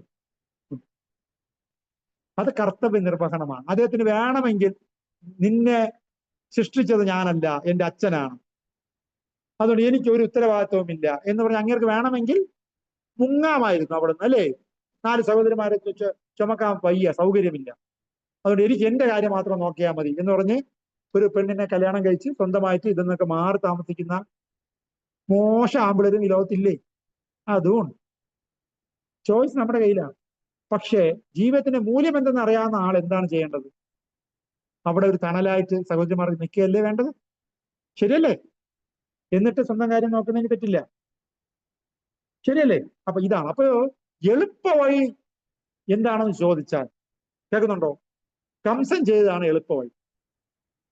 അച്ഛനെ പിടിച്ച് ജയിലിലിട്ടു, രാജ്യം ഭരണം ഏറ്റെടുത്തു. എളുപ്പ വഴി. എളുപ്പ വഴിയാണോ അല്ലയോ? നീ അച്ഛൻ മരിക്കുന്നവരെ കാലത്തൊക്കെ ഇരിക്കാൻ ആർക്ക് സമയം? ഉടനെ അച്ഛനെ പിടിച്ച് ജയിലിലിട്ട് സ്വന്തമായിട്ട് ഞാനാണ് രാജാവെന്ന് പ്രഖ്യാപിച്ചു. ഏറ്റവും എളുപ്പ വഴി. ഈ ലോകം അദ്ദേഹത്തിനെ പോറ്റിയാണോ പറയുന്നത്? അല്ല. ഈ ലോകം അദ്ദേഹത്തിനെ മോശമായിട്ടാണ് വർണ്ണിക്കുന്നത്. അല്ല, ആണല്ലയോ? കംസൻ ചെയ്ത് തെറ്റ്. എന്നാൽ വളരെ പാടുള്ള ഒരു വഴി ശ്രീരാമചന്ദ്രൻ സ്വീകരിച്ചു. എന്താണെന്നറിയോ? പിറ്റേ ദിവസം രാവിലെ ആയ ഇദ്ദേഹമാണ് രാജാവ്. ഒരു രാത്രി വെളുപ്പിച്ചാൽ രാജാവാണ് ശ്രീരാമചന്ദ്രൻ. എന്നാൽ ആ രാത്രിയിൽ അറിയുന്നു എന്താ? അച്ഛൻ ഒരു വാക്ക് കൊടുത്തിട്ടുണ്ട്, ഒരു വരം കൊടുത്തിട്ടുണ്ട് കൈകേയി അമ്മയ്ക്ക്. ആ അമ്മ ആവശ്യപ്പെട്ടിരിക്കുകയാണ്, ഭരതനെ രാജാവാക്കണം, എന്നെ 14 വർഷം കാട്ടിൽ പോകണം. ഈ രാജാവാവണമെന്ന് പറഞ്ഞപ്പോഴും രാമചന്ദ്രന്റെ മുഖത്ത് വലിയ സന്തോഷമോ ഭാവവ്യത്യാസമോ ഇല്ലായിരുന്നു. കാട്ടില് 14 വർഷം പോകണമെന്ന് പറഞ്ഞപ്പോഴും ശ്രീരാമചന്ദ്രന്റെ മുഖത്ത് ഒരു ഭാവവ്യത്യാസവും ഇല്ല. രണ്ടും ഒരുപോലായിരുന്നു അദ്ദേഹം. കാരണം എന്ത്? അദ്ദേഹം രണ്ട് സമയത്തും അനുസരിക്കുന്നത് അച്ഛനെയാണ്. മനസ്സിലായോ? രണ്ട് സമയത്ത് അദ്ദേഹം ചെയ്യുന്നത് എന്താ? ആ അച്ഛന് നല്ലൊരു മകനാകും. എന്നാൽ രാജഭരണം ഏറ്റെടുത്തതിനു ശേഷം അച്ഛന് മകനാവലല്ല അയാളുടെ ജോലി, പിന്നെ രാജാവാവലാണ് അദ്ദേഹത്തിന്റെ ജോലി. രാജഭരണം എടുക്കുന്നത് വരെ അദ്ദേഹത്തിന്റെ ഏറ്റവും വലിയ ധർമ്മം എന്ന് പറയുന്നത് അച്ഛന് നല്ലൊരു മകനാവുക എന്നുള്ളതാണ്. അത് അദ്ദേഹം ചെയ്തോ ഇല്ലയോ? നീണ്ട 14 വർഷം എവിടെ പോയിരുന്നു? വനവാസത്തിൽ പോയിരുന്നു. അപ്പോ അച്ഛൻ പറയാണ്, മകനെ നീ പോകരുത്, നീ എന്നെ പിടിച്ച് ജയിലിലിട്, എന്നിട്ട് നീ രാജഭരണം നടത്തും. പക്ഷെ അങ്ങനെ പറഞ്ഞു, സത്യമാണ്. എന്നിട്ട് അത് ചെയ്തോ അദ്ദേഹം? അത് എന്തുകൊണ്ടാണ് അങ്ങനെ പറയുന്നത്? മോനോടുള്ള ഇഷ്ടം കൊണ്ട്. പക്ഷെ അങ്ങനെ ചെയ്താൽ അച്ഛന്റെ വാക്കിന് വിലയില്ലാതാവൂലേ? അച്ഛന് കൈ കൊടുത്ത വാക്ക്. അതുകൊണ്ട് അതാണോ ശരി? ധർമ്മം നോക്കുമ്പോ അച്ഛന്റെ വാക്ക് പാലിക്കുക എന്നുള്ള മകന്റെ ധർമ്മം അനുഷ്ഠിക്കാൻ വേണ്ടി അദ്ദേഹം എന്ത് ചെയ്തു? നീണ്ട 14 വർഷം കാട്ടിൽ പോയി താമസിച്ചു. എളുപ്പ വഴി അതാണോ എളുപ്പ വഴി? അത് ഏറ്റവും പാടുള്ള വഴിയായിരുന്നില്ലേ? അതുകൊണ്ട് ഇന്നും ശ്രീരാമചന്ദ്രനെ ലോകം മുഴുവനും പുകഴ്ത്തി പാടുന്നു. കംസനെ, എളുപ്പ വഴി സ്വീകരിച്ച കംസനെ പുകഴ്ത്തി പാടുന്നുണ്ടോ? ഇല്ല, അദ്ദേഹത്തിന് മോശം എന്നേ പറയുന്നുള്ളൂ. ആണല്ലയോ? ഇനിയും കുറച്ചുകൂടി നേരത്തെ കൊല്ലണമായിരുന്നു എന്നാണ് നമ്മൾ പറയുന്നത്. കാരണം ദേവകിയുടെ 8 പിള്ളേരെ കൊന്നളഞ്ഞു, എന്നിട്ടേ അദ്ദേഹത്തിനെ കൊല്ലാൻ കഴിഞ്ഞുള്ളൂ. അപ്പൊ കുറച്ചുകൂടി നേരത്തെ കൊന്നിരുന്നെങ്കിൽ നന്നായിരുന്നു എന്നാണ് നമ്മുടെയൊക്കെ ഭാഷ്യം. ആണല്ലയോ? അതാണ്. അപ്പൊ ഞാൻ പറഞ്ഞു വരുന്നത് എന്തെന്നാൽ, നമുക്ക് ഉത്തരവാദിത്യങ്ങൾ ഉണ്ട്, അതിന്ന് പിന്മാറാൻ പാടില്ല. ജീവിതത്തിന്റെ മൂല്യം എന്തെന്ന് അറിയാവുന്ന ആൾ ഒരിക്കലും അത് ചെയ്യും. അപ്പൊ അറിഞ്ഞുകൂടാതെ ഇരുന്നാൽ മതിയല്ലോ എന്ന് വെച്ചാൽ അതിനർത്ഥം എന്താ? കണ്ണടച്ചിട്ട് ഇരുട്ടാണെന്ന് പറയുക എന്നുള്ളത്. അത് ശരിയാണോ? ശരിയെന്ന് പറ, തെറ്റെന്ന് പറ. കണ്ണടച്ചിട്ട് മൊത്തം ഇരുട്ടാണെന്ന് പറഞ്ഞാൽ അടിയുടെ കുറവല്ലേ? മനസ്സിലായോ? ആ അടി ആരടിക്കും പറയും. അടി എന്തായാലും കിട്ടും, ഉറപ്പ്. ഉത്തരവാദിത്വത്തിൽ നിന്ന് പിന്മാറിയ വ്യക്തികൾക്ക് അടി ഉറപ്പ്. അത് ആരടിക്കുമെന്നാണ് ക്വസ്റ്റ്യൻ. എപ്പ അടിക്കും? സ്പോട്ടിൽ അടിക്കുന്നുണ്ട്. ഇല്ലാത്തവർക്ക് ഇച്ചിരി താമസിച്ച് വലിയ ഒരു അടി അടിക്കും. എങ്ങനെയെന്ന് വെച്ചാല്, നമുക്ക് മനുഷ്യജന്മം ഭഗവാൻ തന്നിട്ടുണ്ട്, കേൾക്കുന്നുണ്ടോ? അതിന്റെ ഉത്തരവാദിത്വം ചെയ്യാതെ മൃഗങ്ങൾ ചെയ്യുന്നത് പോലത്തെ കാര്യങ്ങൾ മാത്രം ചെയ്ത് നടക്കുക. അപ്പൊ അത് ഉത്തരവാദിത്വമില്ലായ്മയാണത്. മനസ്സിലായോ? അതൊരു ഉത്തരവാദിത്വമില്ലായ്മയാണ്. മനുഷ്യ ശരീരത്തിലിരിക്കുമ്പോൾ ചെയ്യേണ്ട കാര്യങ്ങൾ ആഹാരം കഴിക്കുക, ഉറങ്ങുക, ഇണയെ ആകർഷിക്കുക, സ്വരക്ഷയ്ക്ക് വേണ്ടി എന്തെങ്കിലും കാട്ടിക്കൂട്ടുക. ഇതാണോ മനുഷ്യ ജന്മത്തിൽ ചെയ്യേണ്ടത്? മനുഷ്യ ശരീരം ഉണ്ടെങ്കിൽ മാത്രമേ ഈ 4 കാര്യം ചെയ്യാൻ പറ്റത്തുള്ളൂ. ഒന്നുകൂടെ പറയാം: ആഹാരം കഴിക്കുക, ഉറങ്ങുക, ഇണയെ ആകർഷിക്കുക, സ്വരക്ഷയ്ക്ക് വേണ്ടി എന്തെങ്കിലും ചെയ്യുക, കാട്ടിക്കൂട്ടുക. ഇത് 4 കാര്യങ്ങൾ മൃഗമായിരുന്നാൽ ചെയ്യാൻ പറ്റുമോ? പറ്റൂലേ? അവരാഹാരം കഴിക്കുന്നുണ്ടോ? ഉറങ്ങുന്നുണ്ടോ? ഇണയെ ആകർഷിക്കുന്നുണ്ടോ? സ്വരക്ഷയ്ക്ക് വേണ്ടിയുള്ള കാര്യങ്ങൾ, സെൽഫ് ഡിഫൻസ് എടുക്കാൻ അവർക്ക് അറിയാമോ? അറിയാം. അപ്പൊ മൃഗമായിട്ട് ജനിച്ചാൽ ഈ 4 കാര്യം ചെയ്യാൻ പറ്റും. കൃമിയായിട്ട് ജനിച്ചാലും ചെയ്യാൻ പറ്റും. കീടമായിട്ട് ജനിച്ചാലും ഈ 4 കാര്യം ചെയ്യാൻ പറ്റും. പുഴുവായിട്ട് ജനിച്ചാലും ഈ 4 കാര്യം ചെയ്യാൻ പറ്റും. പറവകളായിട്ട് ജനിച്ചാലും ചെയ്യാൻ പറ്റും, നാൽക്കാലിയായിട്ട് ജനിച്ചാലും ഇതുപോലെ ചെയ്യാൻ പറ്റും, ജന്തുക്കളായിട്ട് ജനിച്ചാലും ഇത് ചെയ്യാൻ പറ്റും, ജലജീവികളായിട്ട് ജനിച്ചാലും ഇത് കാര്യങ്ങൾ ചെയ്യാൻ പറ്റും. മനസ്സിലായി? ഈ 4 കാര്യങ്ങൾ. അപ്പൊ പിന്നെ മനുഷ്യജന്മം എന്തിനാണ് തന്നിരിക്കുന്നത്? നമ്മൾ അവകാശപ്പെടുന്നുണ്ടല്ലോ മനുഷ്യൻ മൃഗത്തിൽ നിന്ന് വ്യത്യസ്തനാണ്. അപ്പൊ ആ വ്യത്യസ്തത എന്തിനാണ് എന്ന് മനസ്സിലാക്കാൻ ശ്രമിക്കുമ്പോഴാണ് അതിന്റെ പേര് അഹദോ ബ്രഹ്മ ജിജ്ഞാസ. എന്താണ് ജിജ്ഞാസ? എന്ത് ജിജ്ഞാസ? നമ്മുടെ ജീവിതം മൃഗത്തിൽ നിന്നും എങ്ങനെ വ്യത്യസ്തപ്പെട്ടിരിക്കുന്നു, ഇതാണ് ജിജ്ഞാസ. ഈ ജിജ്ഞാസ ഉണ്ടാകുമ്പോഴാണ് അവൻ മനുഷ്യനാകുന്നത്. ഇല്ലെങ്കിൽ അവൻ മൃഗമാണ്, ഈ 4 കാര്യം മാത്രം ചെയ്തുകൊണ്ട് ജീവിക്കുന്നു. അവൻ മൃഗമാണ്. പക്ഷെ മൃഗമായി ജീവിക്കാനല്ല ഭഗവാൻ നമുക്ക് ഈ ശരീരം, മനുഷ്യ ശരീരം തന്നിരിക്കുന്നത്. അപ്പൊ മനുഷ്യ ശരീരം തന്നിട്ടുണ്ടെങ്കിൽ അതിനുള്ള ഉത്തരവാദിത്വങ്ങൾ നമ്മൾ പാലിക്കണം. ഇല്ലെങ്കിൽ നമ്മൾ മനുഷ്യ ശരീരം കിട്ടിയിട്ടും മൃഗത്തിനെ പോലെയാണ് ജീവിക്കുന്നത്. ആഹാരം കഴിക്കുന്നു, ഉറങ്ങുന്നു, ഇണയെ ആകർഷിക്കുന്നു, സ്വരക്ഷയ്ക്ക് വേണ്ടി എന്തെങ്കിലുമൊക്കെ തട്ടിക്കൂട്ടിയിട്ട് കിടന്നുറങ്ങുന്നു. പോരാ, മനുഷ്യ ശരീരത്തിന് മൃഗത്തിനേക്കാളും ഉയർച്ചയുള്ള ബോധമണ്ഡലമുള്ള ശരീരമാണ് തന്നിരിക്കുന്നത്. അതുകൊണ്ട് തന്നെ മനുഷ്യ ശരീരത്തിന് ശരിയായ രീതിയിൽ പൂർണ്ണത കൈവരുത്തണമെങ്കിൽ നമ്മൾ ഭഗവത്ഗീത, ഭാഗവത് ഇത്യാദി ഗ്രന്ഥങ്ങൾ അനുസരിച്ച് നമ്മൾ അതിന്റെ തത്വങ്ങൾ മനസ്സിലാക്കി നമ്മൾ ജീവിക്കാൻ പഠിക്കുമ്പോഴാണ് നമ്മൾ മനുഷ്യജന്മത്തിനോട് നമ്മൾ കൂറ് പുലർത്തുന്നത്. യുഗധർമ്മങ്ങൾ അനുഷ്ഠിക്കുമ്പോഴാണ് നമ്മൾ മനുഷ്യജന്മത്തിനോട് കൂറ് പുലർത്തുന്നത്. കാരണം മനുഷ്യജന്മത്തിന് മാത്രമേ യുഗധർമ്മം അനുഷ്ഠിക്കാൻ പറ്റൂ. എന്താണ്? സത്യയുഗത്തിൽ തപസ്, ത്രേതായുഗത്തിൽ യജ്ഞങ്ങൾ, ദ്വാപാരയുഗത്തിൽ ക്ഷേത്രാരാധന, വിഗ്രഹാരാധന. കലിയുഗത്തിൽ ഇതൊന്നും പറഞ്ഞിട്ടില്ല. പകരം ഇതേ ചെയ്യുമ്പോൾ കിട്ടുന്ന അതേ ഫലം കിട്ടും. എന്ത് ചെയ്താൽ? ഹരിയുടെ തിരുനാമ ജപം ചെയ്താൽ. വെറുതെ ഉള്ള നാമജപമല്ല, ഹരിയുടെ തിരുനാമ ജപം. ഹരിനാമം പറയൂ, ഹരിനാമം പറയൂ, ഹരിനാമം, ഹരിനാമം, ഹരിനാമം. എന്താണ്? ഹരേർനാമ ഹരേർനാമ ഹരേർനാമൈവ കേവലം കലേ നാസ്തൈവ നാസ്തൈവ നാസ്തൈവ ഗതിരന്യത. ഹരിയുടെ തിരുനാമം, ഹരിയുടെ തിരുനാമം, ഹരിയുടെ തിരുനാമം മാത്രമേ ഉള്ളൂ. കലിയുഗത്തിൽ മറ്റൊരു വഴിയുമില്ല, മറ്റൊരു വഴിയുമില്ല, മറ്റൊരു ഗതിയും അന്യമായില്ല എന്നാണ്. മനസ്സിലായോ? അപ്പൊ ഹരിനാമത്തിൽ ഏതെന്ന് ചോദിച്ചാൽ എന്ത് പറയാം? ഹരേ കൃഷ്ണ കൃഷ്ണ കൃഷ്ണ ഹരേ ഹരേ, ഹരേ രാമ രാമ രാമ ഹരേ ഹരേ. 16 ഇത് ഷോഡശകം നാമ്നം കലികൽമശനാശനം നദപരതരോ ഉപായ സർവവേദേഷു ദൃശ്യതേ. ഈ 16 നാമങ്ങൾ മാത്രമേ. ഏത് 16 നാമങ്ങൾ? ഹരേ കൃഷ്ണ കൃഷ്ണ കൃഷ്ണ ഹരേ ഹരേ, ഹരേ രാമ രാമ രാമ ഹരേ ഹരേ. ഈ 16 നാമങ്ങൾ മാത്രമേ കലികൽമഷങ്ങളെല്ലാം മാറ്റിത്തരത്തുള്ളൂ. ഇത് സർവ്വവേദങ്ങൾ പഠിച്ചാലും മനസ്സിലാവുന്നതാണ്. ഇതല്ലാതെ മറ്റൊരു ഗതിയും അന്യമായില്ല. ഇതാണ് പറഞ്ഞിരിക്കുന്നത്. എന്നാൽ ഇത് ജപിക്കാതിരിക്കാൻ പറ്റും. മനുഷ്യശരീരം കിട്ടിയിട്ട് ജപിക്കാതിരിക്കാനും പറ്റും. അപ്പൊ അയാൾ ചെയ്യുന്ന ജോലി ഏതിന്റെ ജോലിയാണ്? മൃഗത്തിനെ പോലെയാണ് ചെയ്യുന്നത്. ഈ മറ്റു 4 കാര്യമേ ചെയ്യുന്നുള്ളൂ. അപ്പൊ മനുഷ്യശരീരം കിട്ടിയിട്ടും ഉത്തരവാദിത്തമില്ല. അപ്പോഴാണ് ആടി തരുന്നത്. ആര് തരും? ഭഗവാൻ കൃഷ്ണ ആടി തരും. എങ്ങനെ അടി തരും? ഈ മനുഷ്യ ശരീരം നമ്മളിൽ നിന്ന് എടുത്തിട്ട് നമ്മുടെ ആഗ്രഹം അനുസരിച്ചുള്ള ശരീരം തരും. മനുഷ്യ ശരീരത്തിൽ ഇരിക്കുമ്പോൾ ചെയ്യുന്ന കാര്യങ്ങൾ അല്ല നീ മനുഷ്യ ശരീരത്തിൽ ഇരുന്നുകൊണ്ട് ചെയ്യുന്നത്. എന്നാൽ മൃഗതുല്യമായ കുറെ കാര്യങ്ങളാണ് നിനക്ക് ചെയ്യാൻ താല്പര്യം. അപ്പൊ ആ മൃഗത്തിന്റെ ശരീരം നമുക്ക് തരും. മനസ്സിലായോ? സുഖഭോഗങ്ങൾ കിട്ടിയിട്ട് ഉത്തരവാദിത്തങ്ങളിൽ നിന്ന് പിന്മാറിയാൽ സുഖഭോഗങ്ങൾ നമ്മളിൽ നിന്ന് എടുത്തു കളയും. ഇത്രയേ ഉള്ളൂ.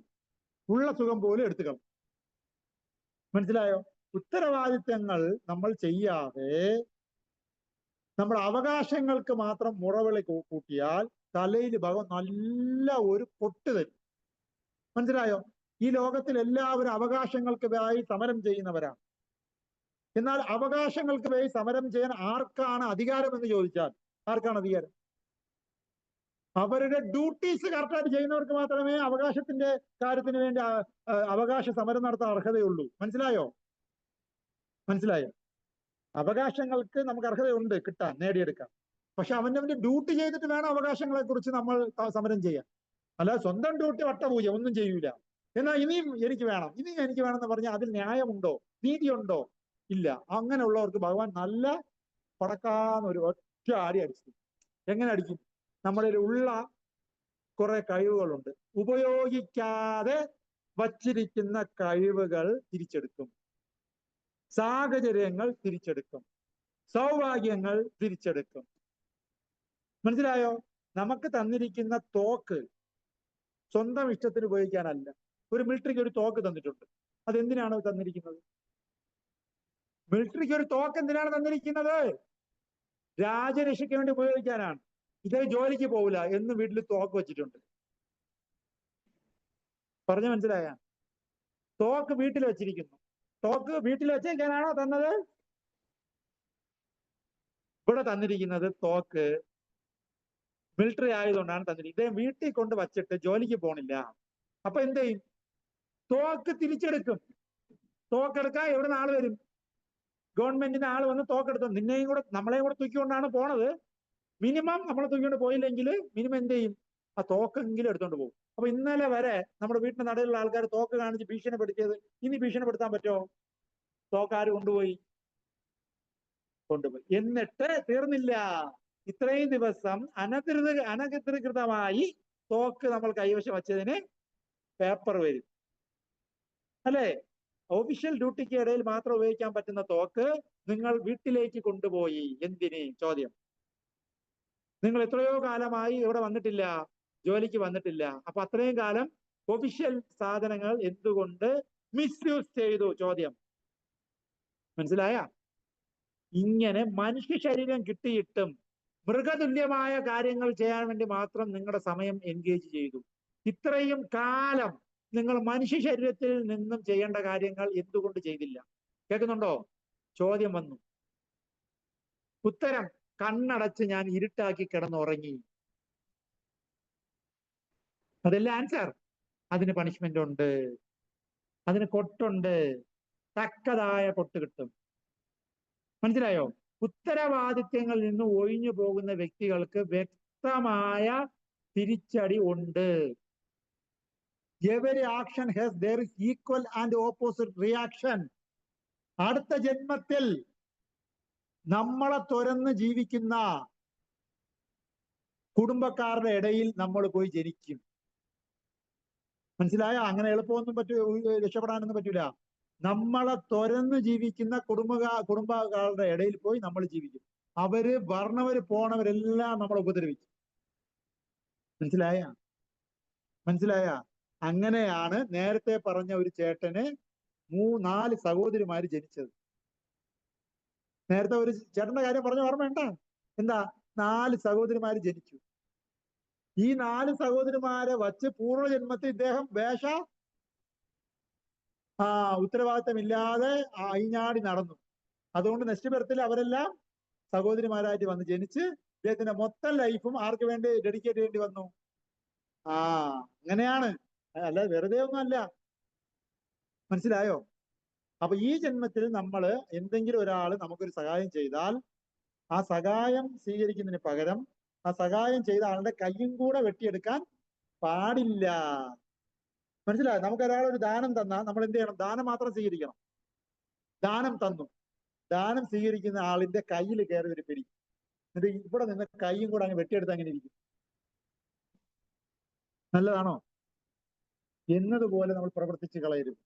നമ്മുടെ ജന്മം തന്ന അച്ഛനും അമ്മയ്ക്കും നമ്മൾ തിരിച്ചെന്തെങ്കിലും കൊടുക്കണം. അല്ല അവരുടെ ജീവിതകാലം മുഴുവൻ നമ്മളെ അവർ സേവിക്കുക എന്നുള്ളതല്ല അവരുടെ ഡ്യൂട്ടി. ഒരു സമയം കഴിഞ്ഞാൽ നമ്മൾ എന്ത് ചെയ്യണം? നമ്മൾ അവർക്ക് അങ്ങോട്ട് തിരിച്ചു കൊടുക്കാൻ തുടങ്ങണം. അതാണ് നമ്മുടെ ഉത്തരവാദിത്തം. മനസ്സിലായോ? അതേപോലെ നമുക്ക് എന്ത് സാധനങ്ങൾ ഭഗവാൻ തന്നാലും അതെല്ലാം ആരുടെ സേവനത്തിന് വേണ്ടി പ്രയോജനപ്പെടുത്താനാണ് ഭഗവാൻ തന്നിരിക്കുന്നത്? അത് ഭഗവാന്റെ സേവനത്തിന് വേണ്ടി പ്രയോജനപ്പെടുത്താനാണ് നമുക്ക് തന്നിരിക്കുന്നത്. നമ്മുടെ ശരീരം ഭഗവാൻ എന്തിനാണ് തന്നിരിക്കുന്നത്? ഭഗവാന്റെ സേവനത്തിൽ പ്രയോജനപ്പെടുത്താനാണ്. മനസ്സിലായോ? അപ്പൊ അതിനുവേണ്ടി നമ്മളെ സഹായിക്കാനാണ് ഭഗവാൻ ആര് തന്നിരിക്കുന്നത്?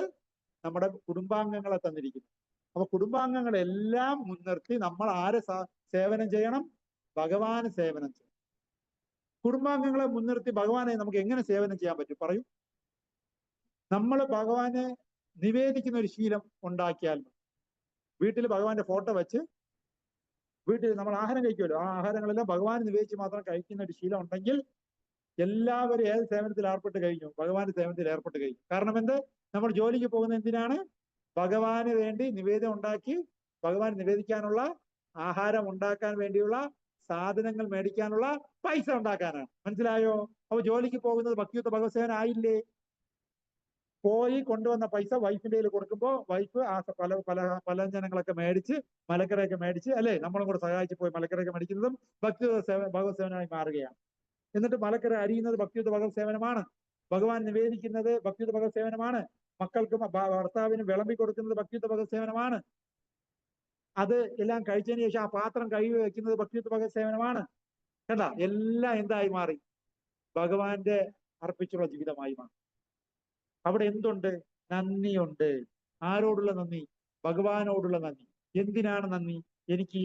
എനിക്ക് കുടുംബാംഗങ്ങളെ തന്നതിന് നന്ദി. ഇവരെല്ലാം വെച്ച് ഞാൻ അങ്ങയെയാണ് സേവിച്ചു കൊണ്ടിരിക്കുന്നത്. എനിക്ക് ജോലി തന്നതിന് നന്ദി. എനിക്ക് ആ ജോലിയിലൂടെ പണം നൽകിയതിന് നന്ദി. എന്തിനാണ്? ആ ജോലിയും പണവും വെച്ച് ഞാൻ അങ്ങയെ തന്നെയാണ് സേവിച്ചു കൊണ്ടിരിക്കുന്നത്. മനസ്സിലായോ?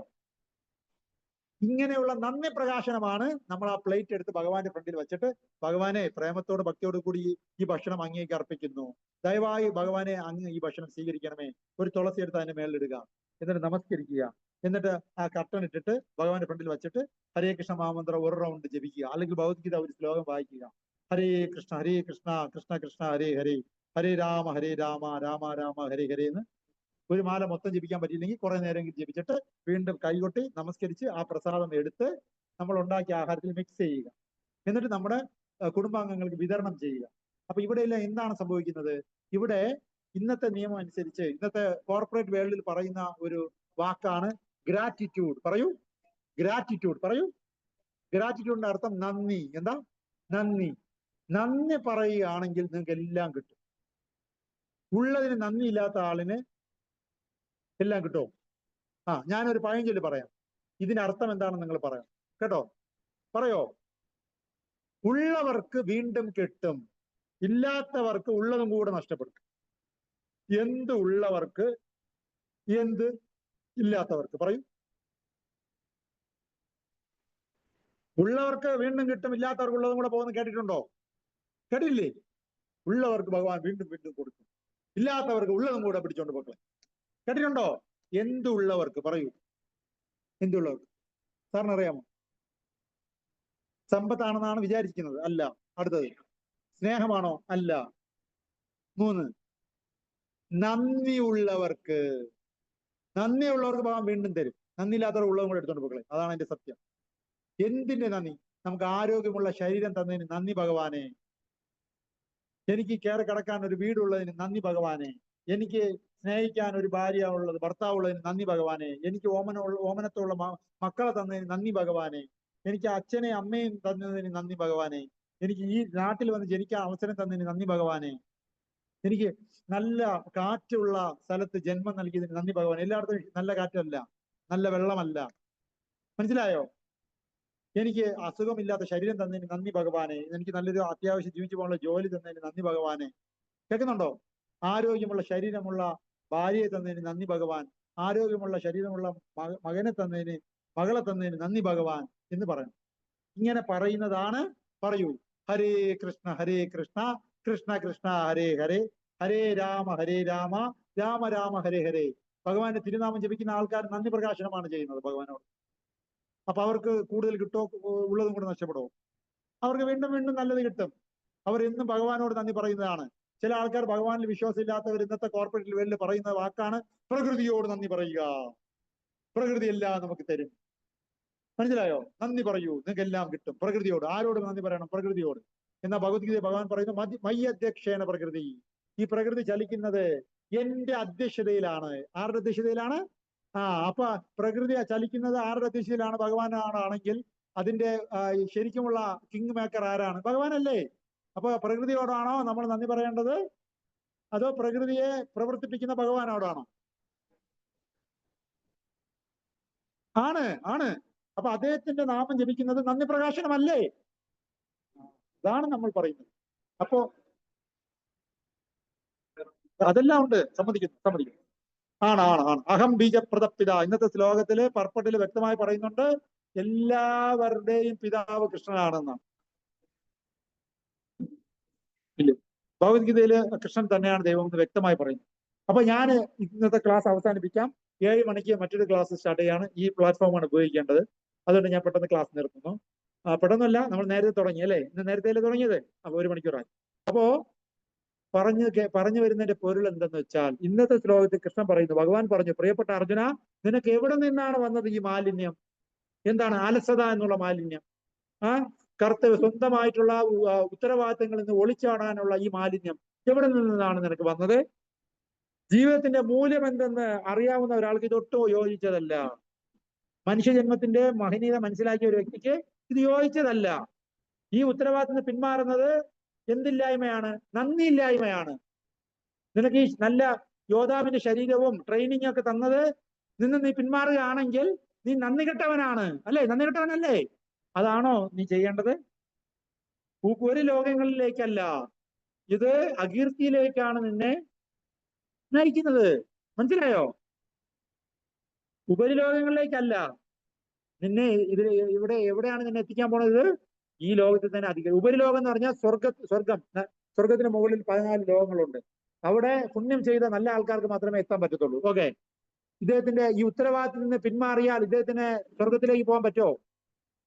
ഉള്ള സൗകര്യത്തിനെ വേണ്ടവിധം പ്രയോജനപ്പെടുത്തി ഭഗവാന്റെ കാര്യത്തിന് ഉപയോഗപ്പെടുത്താതെ അതിന് സ്വന്തം ഇഷ്ടപ്രകാരം അതിനെ നശിപ്പിച്ച് മറ്റുള്ളവർക്ക് കൂടി ഉപകാരപ്പെടുത്താത്ത രീതിയിൽ അലസമായിട്ട് നമ്മുടെ ജീവൻ നയിക്കുന്ന ഒരു വ്യക്തിക്ക് സ്വർഗത്തിൽ പോകാൻ പറ്റുമോ? പകരം അതെല്ലാം എടുത്തു കളയും. ഉള്ള സൗകര്യങ്ങളെല്ലാം എടുത്തു കളയുമ്പോൾ നമ്മൾ എവിടെ വന്നു കഴിഞ്ഞു? നരകത്തിൽ വന്നു കഴിഞ്ഞു. അതിന് പ്രത്യേകിച്ച് നരക ലോകത്തിൽ പോകണ്ട. ഉടനെ നമ്മുടെ ശരീരവും മനുഷ്യരും എടുത്തു മാറ്റി നമുക്കുള്ള ഫെസിലിറ്റീസ് എടുത്തു മാറ്റി കഴിഞ്ഞാൽ നമ്മൾ നരകത്തിലായി കഴിഞ്ഞു. അപ്പൊ ഉപരിലോകങ്ങളിലേക്കാണോ പോകാൻ പറ്റുന്നത്? സ്വർഗം എന്ന് പറയുന്നത് ഭൂമിയേക്കാൾ ഉപരിയുള്ള ലോകമാണ്. അപ്പൊ നമ്മൾ ഉള്ള ഉത്തരവാദിത്തത്തിൽ നിന്ന് പിന്മാറുകയാണെങ്കിൽ ഭഗവാൻ ആ ഫെസിലിറ്റി എടുത്ത് മാറ്റുമ്പോൾ നമ്മൾ ഉള്ള സ്ഥലത്ത് നിന്ന് വീണ്ടും താഴോട്ടല്ലേ പതിക്കത്തുള്ളൂ, നരകത്തിലല്ലേ പതിക്കത്തുള്ളൂ. അതോ ഉപരിലോകങ്ങളിലേക്ക് പോകാൻ പറ്റുമോ? പറ്റൂല. ഓക്കെ, പോരാഞ്ഞിട്ട് അകീർത്തികരം അർജുന. നമുക്ക് കീർത്തി ഉണ്ടാകുമോ? കീർത്തി ഉണ്ടാകുമോ? ഇല്ല. ഉത്തരവാദിത്തങ്ങളെല്ലാം കറക്റ്റായിട്ട് നിർവഹിക്കുന്ന ഒരാളുടെ പുകഴ് എന്ന് പറഞ്ഞാൽ കീർത്തി എല്ലായിടത്തും പരക്കും. ആണോ അല്ലയോ? എന്നാൽ ഉത്തരവാദിത്തം പിന്മാറി വെള്ളം അടിച്ച് നടുറോട്ടി കിടക്കുന്ന ആളിന്റെ അകീർത്തിയാണ്, അല്ലേ? അകീർത്തിയാണ്. അത് നല്ലതാണോ? നല്ലതാണോ? എന്നാൽ ചില ആൾക്കാർ വെള്ളവും അടിക്കൂല, ഉത്തരവാദിത്തവും ചെയ്യൂല. അങ്ങനെയുള്ളവർക്കോ? അങ്ങനെയുണ്ട്. ഞാൻ വെള്ളമൊന്നും അടിക്കുന്നില്ലല്ലോ. ഞാൻ വെള്ളം അടിക്കുന്നില്ല എന്നുള്ളതിനേക്കാളും നല്ലതാണ് വെള്ളം അടിച്ചിട്ട് കുറെ ഉത്തരവാദിത്തം കൂടെ കറക്റ്റായിട്ട് നോക്കുന്നത്. അതാണ് കുറച്ചുകൂടി നല്ലത്. എന്റെ അഭിപ്രായം അതാണ്. നിങ്ങളുടെ അഭിപ്രായം എന്താ? ചില ആൾക്കാർ ഞാൻ അല്പം വെള്ളമൊക്കെ അടിക്കും, പക്ഷെ ഞാൻ എന്റെ ഭാര്യ മക്കളെയും എന്റെ അമ്മയും അച്ഛനെയും നന്നായി നോക്കും. അപ്പൊ ഞാൻ അല്പം ഒന്ന് വീശും വല്ലപ്പോഴും. എന്നാൽ വേറൊരാളുണ്ട് ശുദ്ധൻ, വെള്ളമേ അടിക്കൂല, 5 പൈസ അച്ഛനും അമ്മയ്ക്ക് കൊടുക്കൂല, ഭാര്യ മക്കളെയും കൊടുക്കൂല, ഒന്നും നോക്കൂല. അപ്പൊ ഇതിലേതാ നല്ലത്? പറയൂ, നിങ്ങളുടെ അഭിപ്രായം എന്താ? വെള്ളവും കൂടെ വേണമെങ്കിൽ അടിച്ചോ, കുഴപ്പമില്ല, പക്ഷെ ഉത്തരവാദിത്തം പിന്മാറരുത്. അതുകൊണ്ടാണ് മിലിറ്ററിക്ക് എന്ത് കൊടുക്കുന്നത്? ബോട്ടിൽ കൊടുക്കുന്നത്. മനസ്സിലായ? വെള്ളം അടിച്ചാലും കുഴപ്പമില്ല, ഉത്തരവാദിത്തം ഇറങ്ങി ഓടിക്കളല്ലേ. അർജുനൻ ഇറങ്ങി ഓടാൻ പോണം. ഇങ്ങനെ ഓടണ്ട, നീ അല്പം വെള്ളം അടിച്ചാലും കുഴപ്പമില്ല, ഉത്തരവാദിത്തം ഇറങ്ങി ഓടിക്കളയല്ലേ എന്നാണ് ആര് പറയുന്നത്? ഗവൺമെന്റ് പറയുന്നത്. അതുകൊണ്ടാണ് മിലിറ്ററിക്ക് എന്ത് കൊടുക്കുന്നത്? വെള്ളം സപ്ലൈ ചെയ്യുന്നത്. അതുകൊണ്ട് വെള്ളം അടിക്കാതിരിക്കുന്നത് കൊണ്ട് മാത്രം നമ്മൾ പരിപൂർണനല്ല. ഉത്തരവാദിത്തം ഒളിച്ചോടിയാൽ അത് നീ എത്ര തന്നെ വലിയ ആളായാലും തെമ്മാടിത്തനവും ജീവിതത്തിന്റെ മൂല്യം അറിഞ്ഞ ആളും അല്ലാത്തത് ആളുമായി അഭിനയിക്കുന്നതുമാണ്. എന്ന് വെച്ചാൽ കണ്ണടച്ച് ഇരുട്ടാക്കലാണ്. അതിന് പണിഷ്മെന്റ് ഉണ്ട്. അതുകൊണ്ട് നമ്മൾ എപ്പോഴും സ്വന്തം കാര്യം ചെയ്യാൻ പോലും പ്രാപ്തിയില്ലാത്ത ആൾക്ക് മറ്റുള്ളവരുടെ കാര്യത്തിന് ഉത്തരവാദിത്തത്തോട് കാര്യങ്ങൾ ചെയ്യാൻ പറ്റുമോ? പറ്റൂല. അപ്പൊ ആദ്യം സ്വന്തം കാലിൽ നിൽക്കണം, സ്വന്തം കാര്യങ്ങൾ കറക്റ്റായിട്ട് ചെയ്യണം, എന്നിട്ട് മറ്റുള്ള ആൾക്കാരെയും കൂടെ നമ്മൾ സഹായിക്കണം. മനസ്സിലായോ? അതിനാണ് ഭഗവാൻ നമുക്ക് മനുഷ്യജന്മം തന്നിരിക്കുന്നത്. ജീവിതത്തിന്റെ മൂല്യം എന്തെന്ന് അറിയാവുന്ന ഒരു വ്യക്തി ഭഗവാനും നമ്മളും തമ്മിലുള്ള ബന്ധം മനസ്സിലാക്കുകയും അതനുസരിച്ച് പ്രവർത്തിക്കുകയും ചെയ്യുന്നു. അതനുസരിച്ച് മറ്റുള്ളവർക്കും കൂടെ ഉപദേശം കൊടുക്കുകയും ചെയ്യും. മനസ്സിലായോ? അപ്പൊ ബദ്ധാത്മാവിന്റെ യഥാർത്ഥ ജോലി എന്ന് പറഞ്ഞാൽ ബദ്ധാത്മാവ് പരമാത്മാവിനെ മനസ്സിലാക്കുകയും പരമാത്മാവും ബദ്ധാത്മാവും തമ്മിലുള്ള ആത്മബന്ധം സ്ട്രോങ് ആക്കാൻ വേണ്ടിയുള്ള യുഗധർമ്മം അനുഷ്ഠിക്കുകയും ചെയ്യുക.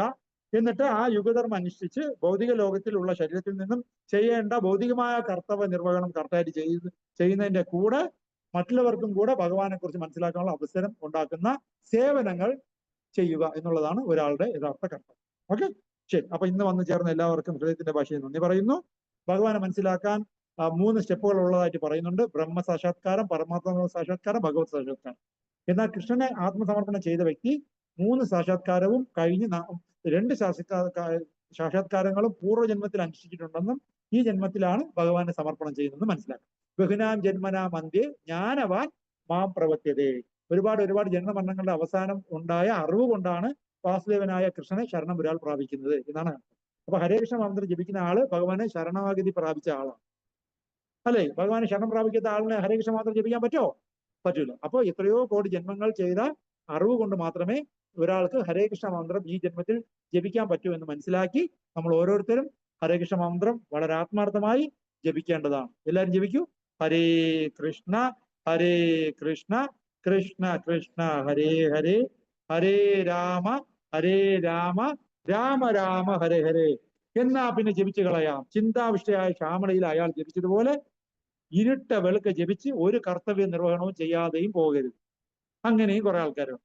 ശരി, എങ്കിൽ പിന്നെ ജപിച്ചാൽ ഒറ്റ ജോലി ചെയ്യൂല, ഒരു ഉത്തരവാദിത്വം ചെയ്യൂല, ഞാൻ ജപിച്ചുകൊണ്ടിരിക്കുകയല്ലേ. അങ്ങനല്ല. ഭഗവത്ഗീതയിൽ അവസാനം നമ്മളെ പോലുള്ള ആൾക്കാർക്ക് വേണ്ടി ഒരു ശ്ലോകം പറഞ്ഞിട്ടുണ്ട്. എന്താണ്? എത്ര യോഗേശ്വരോ കൃഷ്ണ എത്ര പാർത്ഥോ ധനുർധരഃ തത്ര ശ്രീ വിജയോ ഭൂതിർ ധ്രുവാനീതിർ മധുർമമഃ. എവിടെ യോഗേശ്വരനായ കൃഷ്ണനുണ്ടോ, എവിടെ വില്ലാളി വീരനായ അർജുനനുണ്ടോ, അവിടെയാണ് ഐശ്വര്യം, വിജയം, അസാധാരണ ശക്തി, നീതി ഉള്ളത്. അല്ലാതെ യോഗേശ്വരനായ കൃഷ്ണനെ മാത്രം നാമവും ജപിച്ച് ഉത്തരവാദിത്വം നിങ്ങളെല്ലാം അകന്ന് ഓടി, മനസ്സിലായ? ഗൃഹസ്ഥാശ്രമമാണ് നയിക്കുന്നത്, എന്നാൽ സന്യാസിയെ പോലെയാണ് ജീവിതം. ഒരു ഉത്തരവാദിത്വം ഇല്ല. എന്നുവെച്ചാൽ സന്യാസിയുടെ ഉത്തരവാദിത്വം ഇല്ല, ഗൃഹസ്ഥന്റെ ഉത്തരവാദിത്വം ഇല്ല, ബ്രഹ്മചാരിയുടെ ഉത്തരവാദിത്വം ഇല്ല, വാനപ്രസ്ഥന്റെ ഉത്തരവാദിത്വം ഇല്ല. അങ്ങനെ ചെയ്യാൻ പറഞ്ഞിട്ടുണ്ടോ? പറഞ്ഞിട്ടില്ല. പകരം വില്ലാളി വീരനായ അർജുനൻ എന്ന് പറഞ്ഞിട്ടുണ്ട്. യോഗേശ്വരനായ കൃഷ്ണനെ മുൻനിർത്തി വില്ലാളി വീരനായ അർജുനനെ പോലെ കർത്തവ്യങ്ങൾ അനുഷ്ഠിക്കണം. എന്നുവെച്ചാൽ അവരവരുടെ തല മറന്ന് എണ്ണ തേക്കരുത്. ഒരാൾ ഗൃഹസ്ഥനാണെങ്കിൽ ഗൃഹസ്ഥധർമ്മം പാലിക്കണം. എങ്ങനെ പാലിക്കണം? കൃഷ്ണനെ മുൻനിർത്തി പാലിക്കണം. നാമവും ജപിക്കണം, ജോലിക്കും പോകണം, കർത്തവ്യങ്ങൾ അനുഷ്ഠിക്കുകയും. അതാണ് പറയുന്നത് എത്ര യോഗേശ്വരോ കൃഷ്ണ എത്ര പാർത്ഥോ ധനുർധരഃ. ഒരേ സമയത്ത് കൃഷ്ണനെ മുൻനിർത്തി കാര്യങ്ങൾ ചെയ്യുകയും വേണം, എന്നാൽ വില്ലാളി വീരനായ അർജുനനെ പോലെ അവരവരുടെ കർത്തവ്യവും ഭൗതികമായ കർത്തവ്യവും നിർവഹിക്കണം. എങ്കിൽ മാത്രമേ അവിടെ എന്തുണ്ടാവത്തുള്ളൂ? ഐശ്വര്യം, വിജയം, അസാധാരണ ശക്തി, നീതി. ഇവ ഉള്ള ആള് കീർത്തിമാനാവോ? ഇതാണ് അതിന്റെ ടെക്നിക്ക്. Balancing of life. ഒരേ സമയത്ത് ഭക്തിയും പ്രാക്ടീസ് ചെയ്യണം, നാമവും ജപിക്കണം, അതേ സമയത്ത് നമ്മുടെ ജോലിയിൽ നമ്മൾ പക്ക ആയിരിക്കണം. ഈ രണ്ടും കറക്റ്റായിട്ട് ചെയ്യുമ്പോൾ നമ്മളെ തേടി വിജയമെത്തും, ഐശ്വര്യമെത്തും, അസാധാരണ ശക്തിയെത്തും, നീതിയെത്തും, നമ്മൾ കീർത്തിമാനായി മാറുകയും ചെയ്യും. ഹരേ കൃഷ്ണ. ഭഗവാനായിരിക്കും മരണത്തിന് ശേഷം ഉന്നത ഗ്രഹങ്ങളിൽ ഉയർത്തപ്പെടുകയും ചെയ്യും. ഓക്കെ, ഭഗവാൻ അനുഗ്രഹിക്കട്ടെ. അപ്പൊ ഇന്നത്തെ ശ്ലോകമായിട്ട് ബന്ധപ്പെട്ട് എന്തെങ്കിലും ഡൗട്ട്സ് ഉണ്ടെങ്കിൽ ദയവായി നിങ്ങൾക്ക് ചോദിക്കാം. ഹരേ കൃഷ്ണ. നന്ദി. ചോദിച്ചു.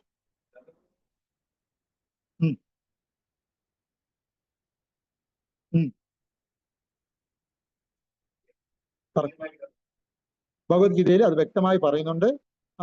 അതായത് ഒരു ചെടിയുടെ വേരിൽ വെള്ളം ഒഴിക്കുന്നത് പോലെ ആണ് അതിന്റെ ഫലം. വേരിൽ വെള്ളം ഒഴിച്ചാൽ അതിൽ കായ്ക്ക്, തടിക്ക്, ചില്ലകൾക്ക്, പൂവിന് പ്രത്യേകം വെള്ളം ഒഴിക്കേണ്ട കാര്യമില്ല, അത് അങ്ങോട്ട് എത്തിക്കോളും. എന്നതുപോലെ ഭഗവാൻ ശ്രീകൃഷ്ണൻ അഭയം പ്രാപിക്കുന്ന ഒരു വ്യക്തിക്ക് 33 ദേവന്മാരുടെയും അനുഗ്രഹം കിട്ടും എന്നാണ് പറഞ്ഞിരിക്കുന്നത്. അതേപോലെ വേറൊരു ഉദാഹരണം പറഞ്ഞിരിക്കുന്നത്, കയ്യിൽ ഒരു ആഹാരം എത്തിയ കൈ സ്വന്തമായിട്ട് അത് തിന്നാൻ പറ്റുമോ? പറ്റില്ല. വായിലൂടെ വയറ്റിലെത്തിക്കുക എന്നുള്ളതാണ് ജോലി. അപ്പൊ വായിലൂടെ വയറ്റിലെത്തിക്കഴിഞ്ഞാൽ അത് എല്ലാ ശരീരഭാഗത്തിനും അതിന്റെ ഊർജ്ജം കിട്ടും. എന്നതുപോലെ ഭഗവാൻ ശ്രീകൃഷ്ണൻ സംതൃപ്തിപ്പെടുത്തുന്നത് കൊണ്ട് തന്നെ 33 ദേവന്മാരെയും സന്തോഷിപ്പിക്കാൻ കഴിയും. അതുകൊണ്ട് എല്ലാ ദേവി ദേവന്മാരുടെ അനുഗ്രഹം നമുക്ക് കിട്ടുമെന്നാണ് ധർമ്മശാസ്ത്ര ഗ്രന്ഥങ്ങൾ വായിക്കുമ്പോൾ മനസ്സിലാക്കാൻ കഴിയും. സാർ പറഞ്ഞത് വളരെ കറക്റ്റാണ്. Thank you sir. Thank you. Okay, അപ്പൊ ഇന്നത്തെ ക്ലാസ് നമുക്ക് അവസാനിപ്പിക്കാം. 7 മണിക്ക് അടുത്ത ക്ലാസ് സ്റ്റാർട്ട് ചെയ്യാൻ പോവുകയാണ് കേട്ടോ. വന്നു ചേർന്ന എല്ലാ പ്രിയപ്പെട്ട ഭക്തജനങ്ങൾക്ക് നന്ദി പറഞ്ഞുകൊണ്ട് ഇന്നത്തെ ക്ലാസ് അവസാനിപ്പിക്കുന്നു. എല്ലാ സൗഭാഗ്യം വന്നത് അനുഗ്രഹിക്കട്ടെ. ലോക സമസ്ത സുഖിനോ. ഹരേ കൃഷ്ണ. നന്ദി.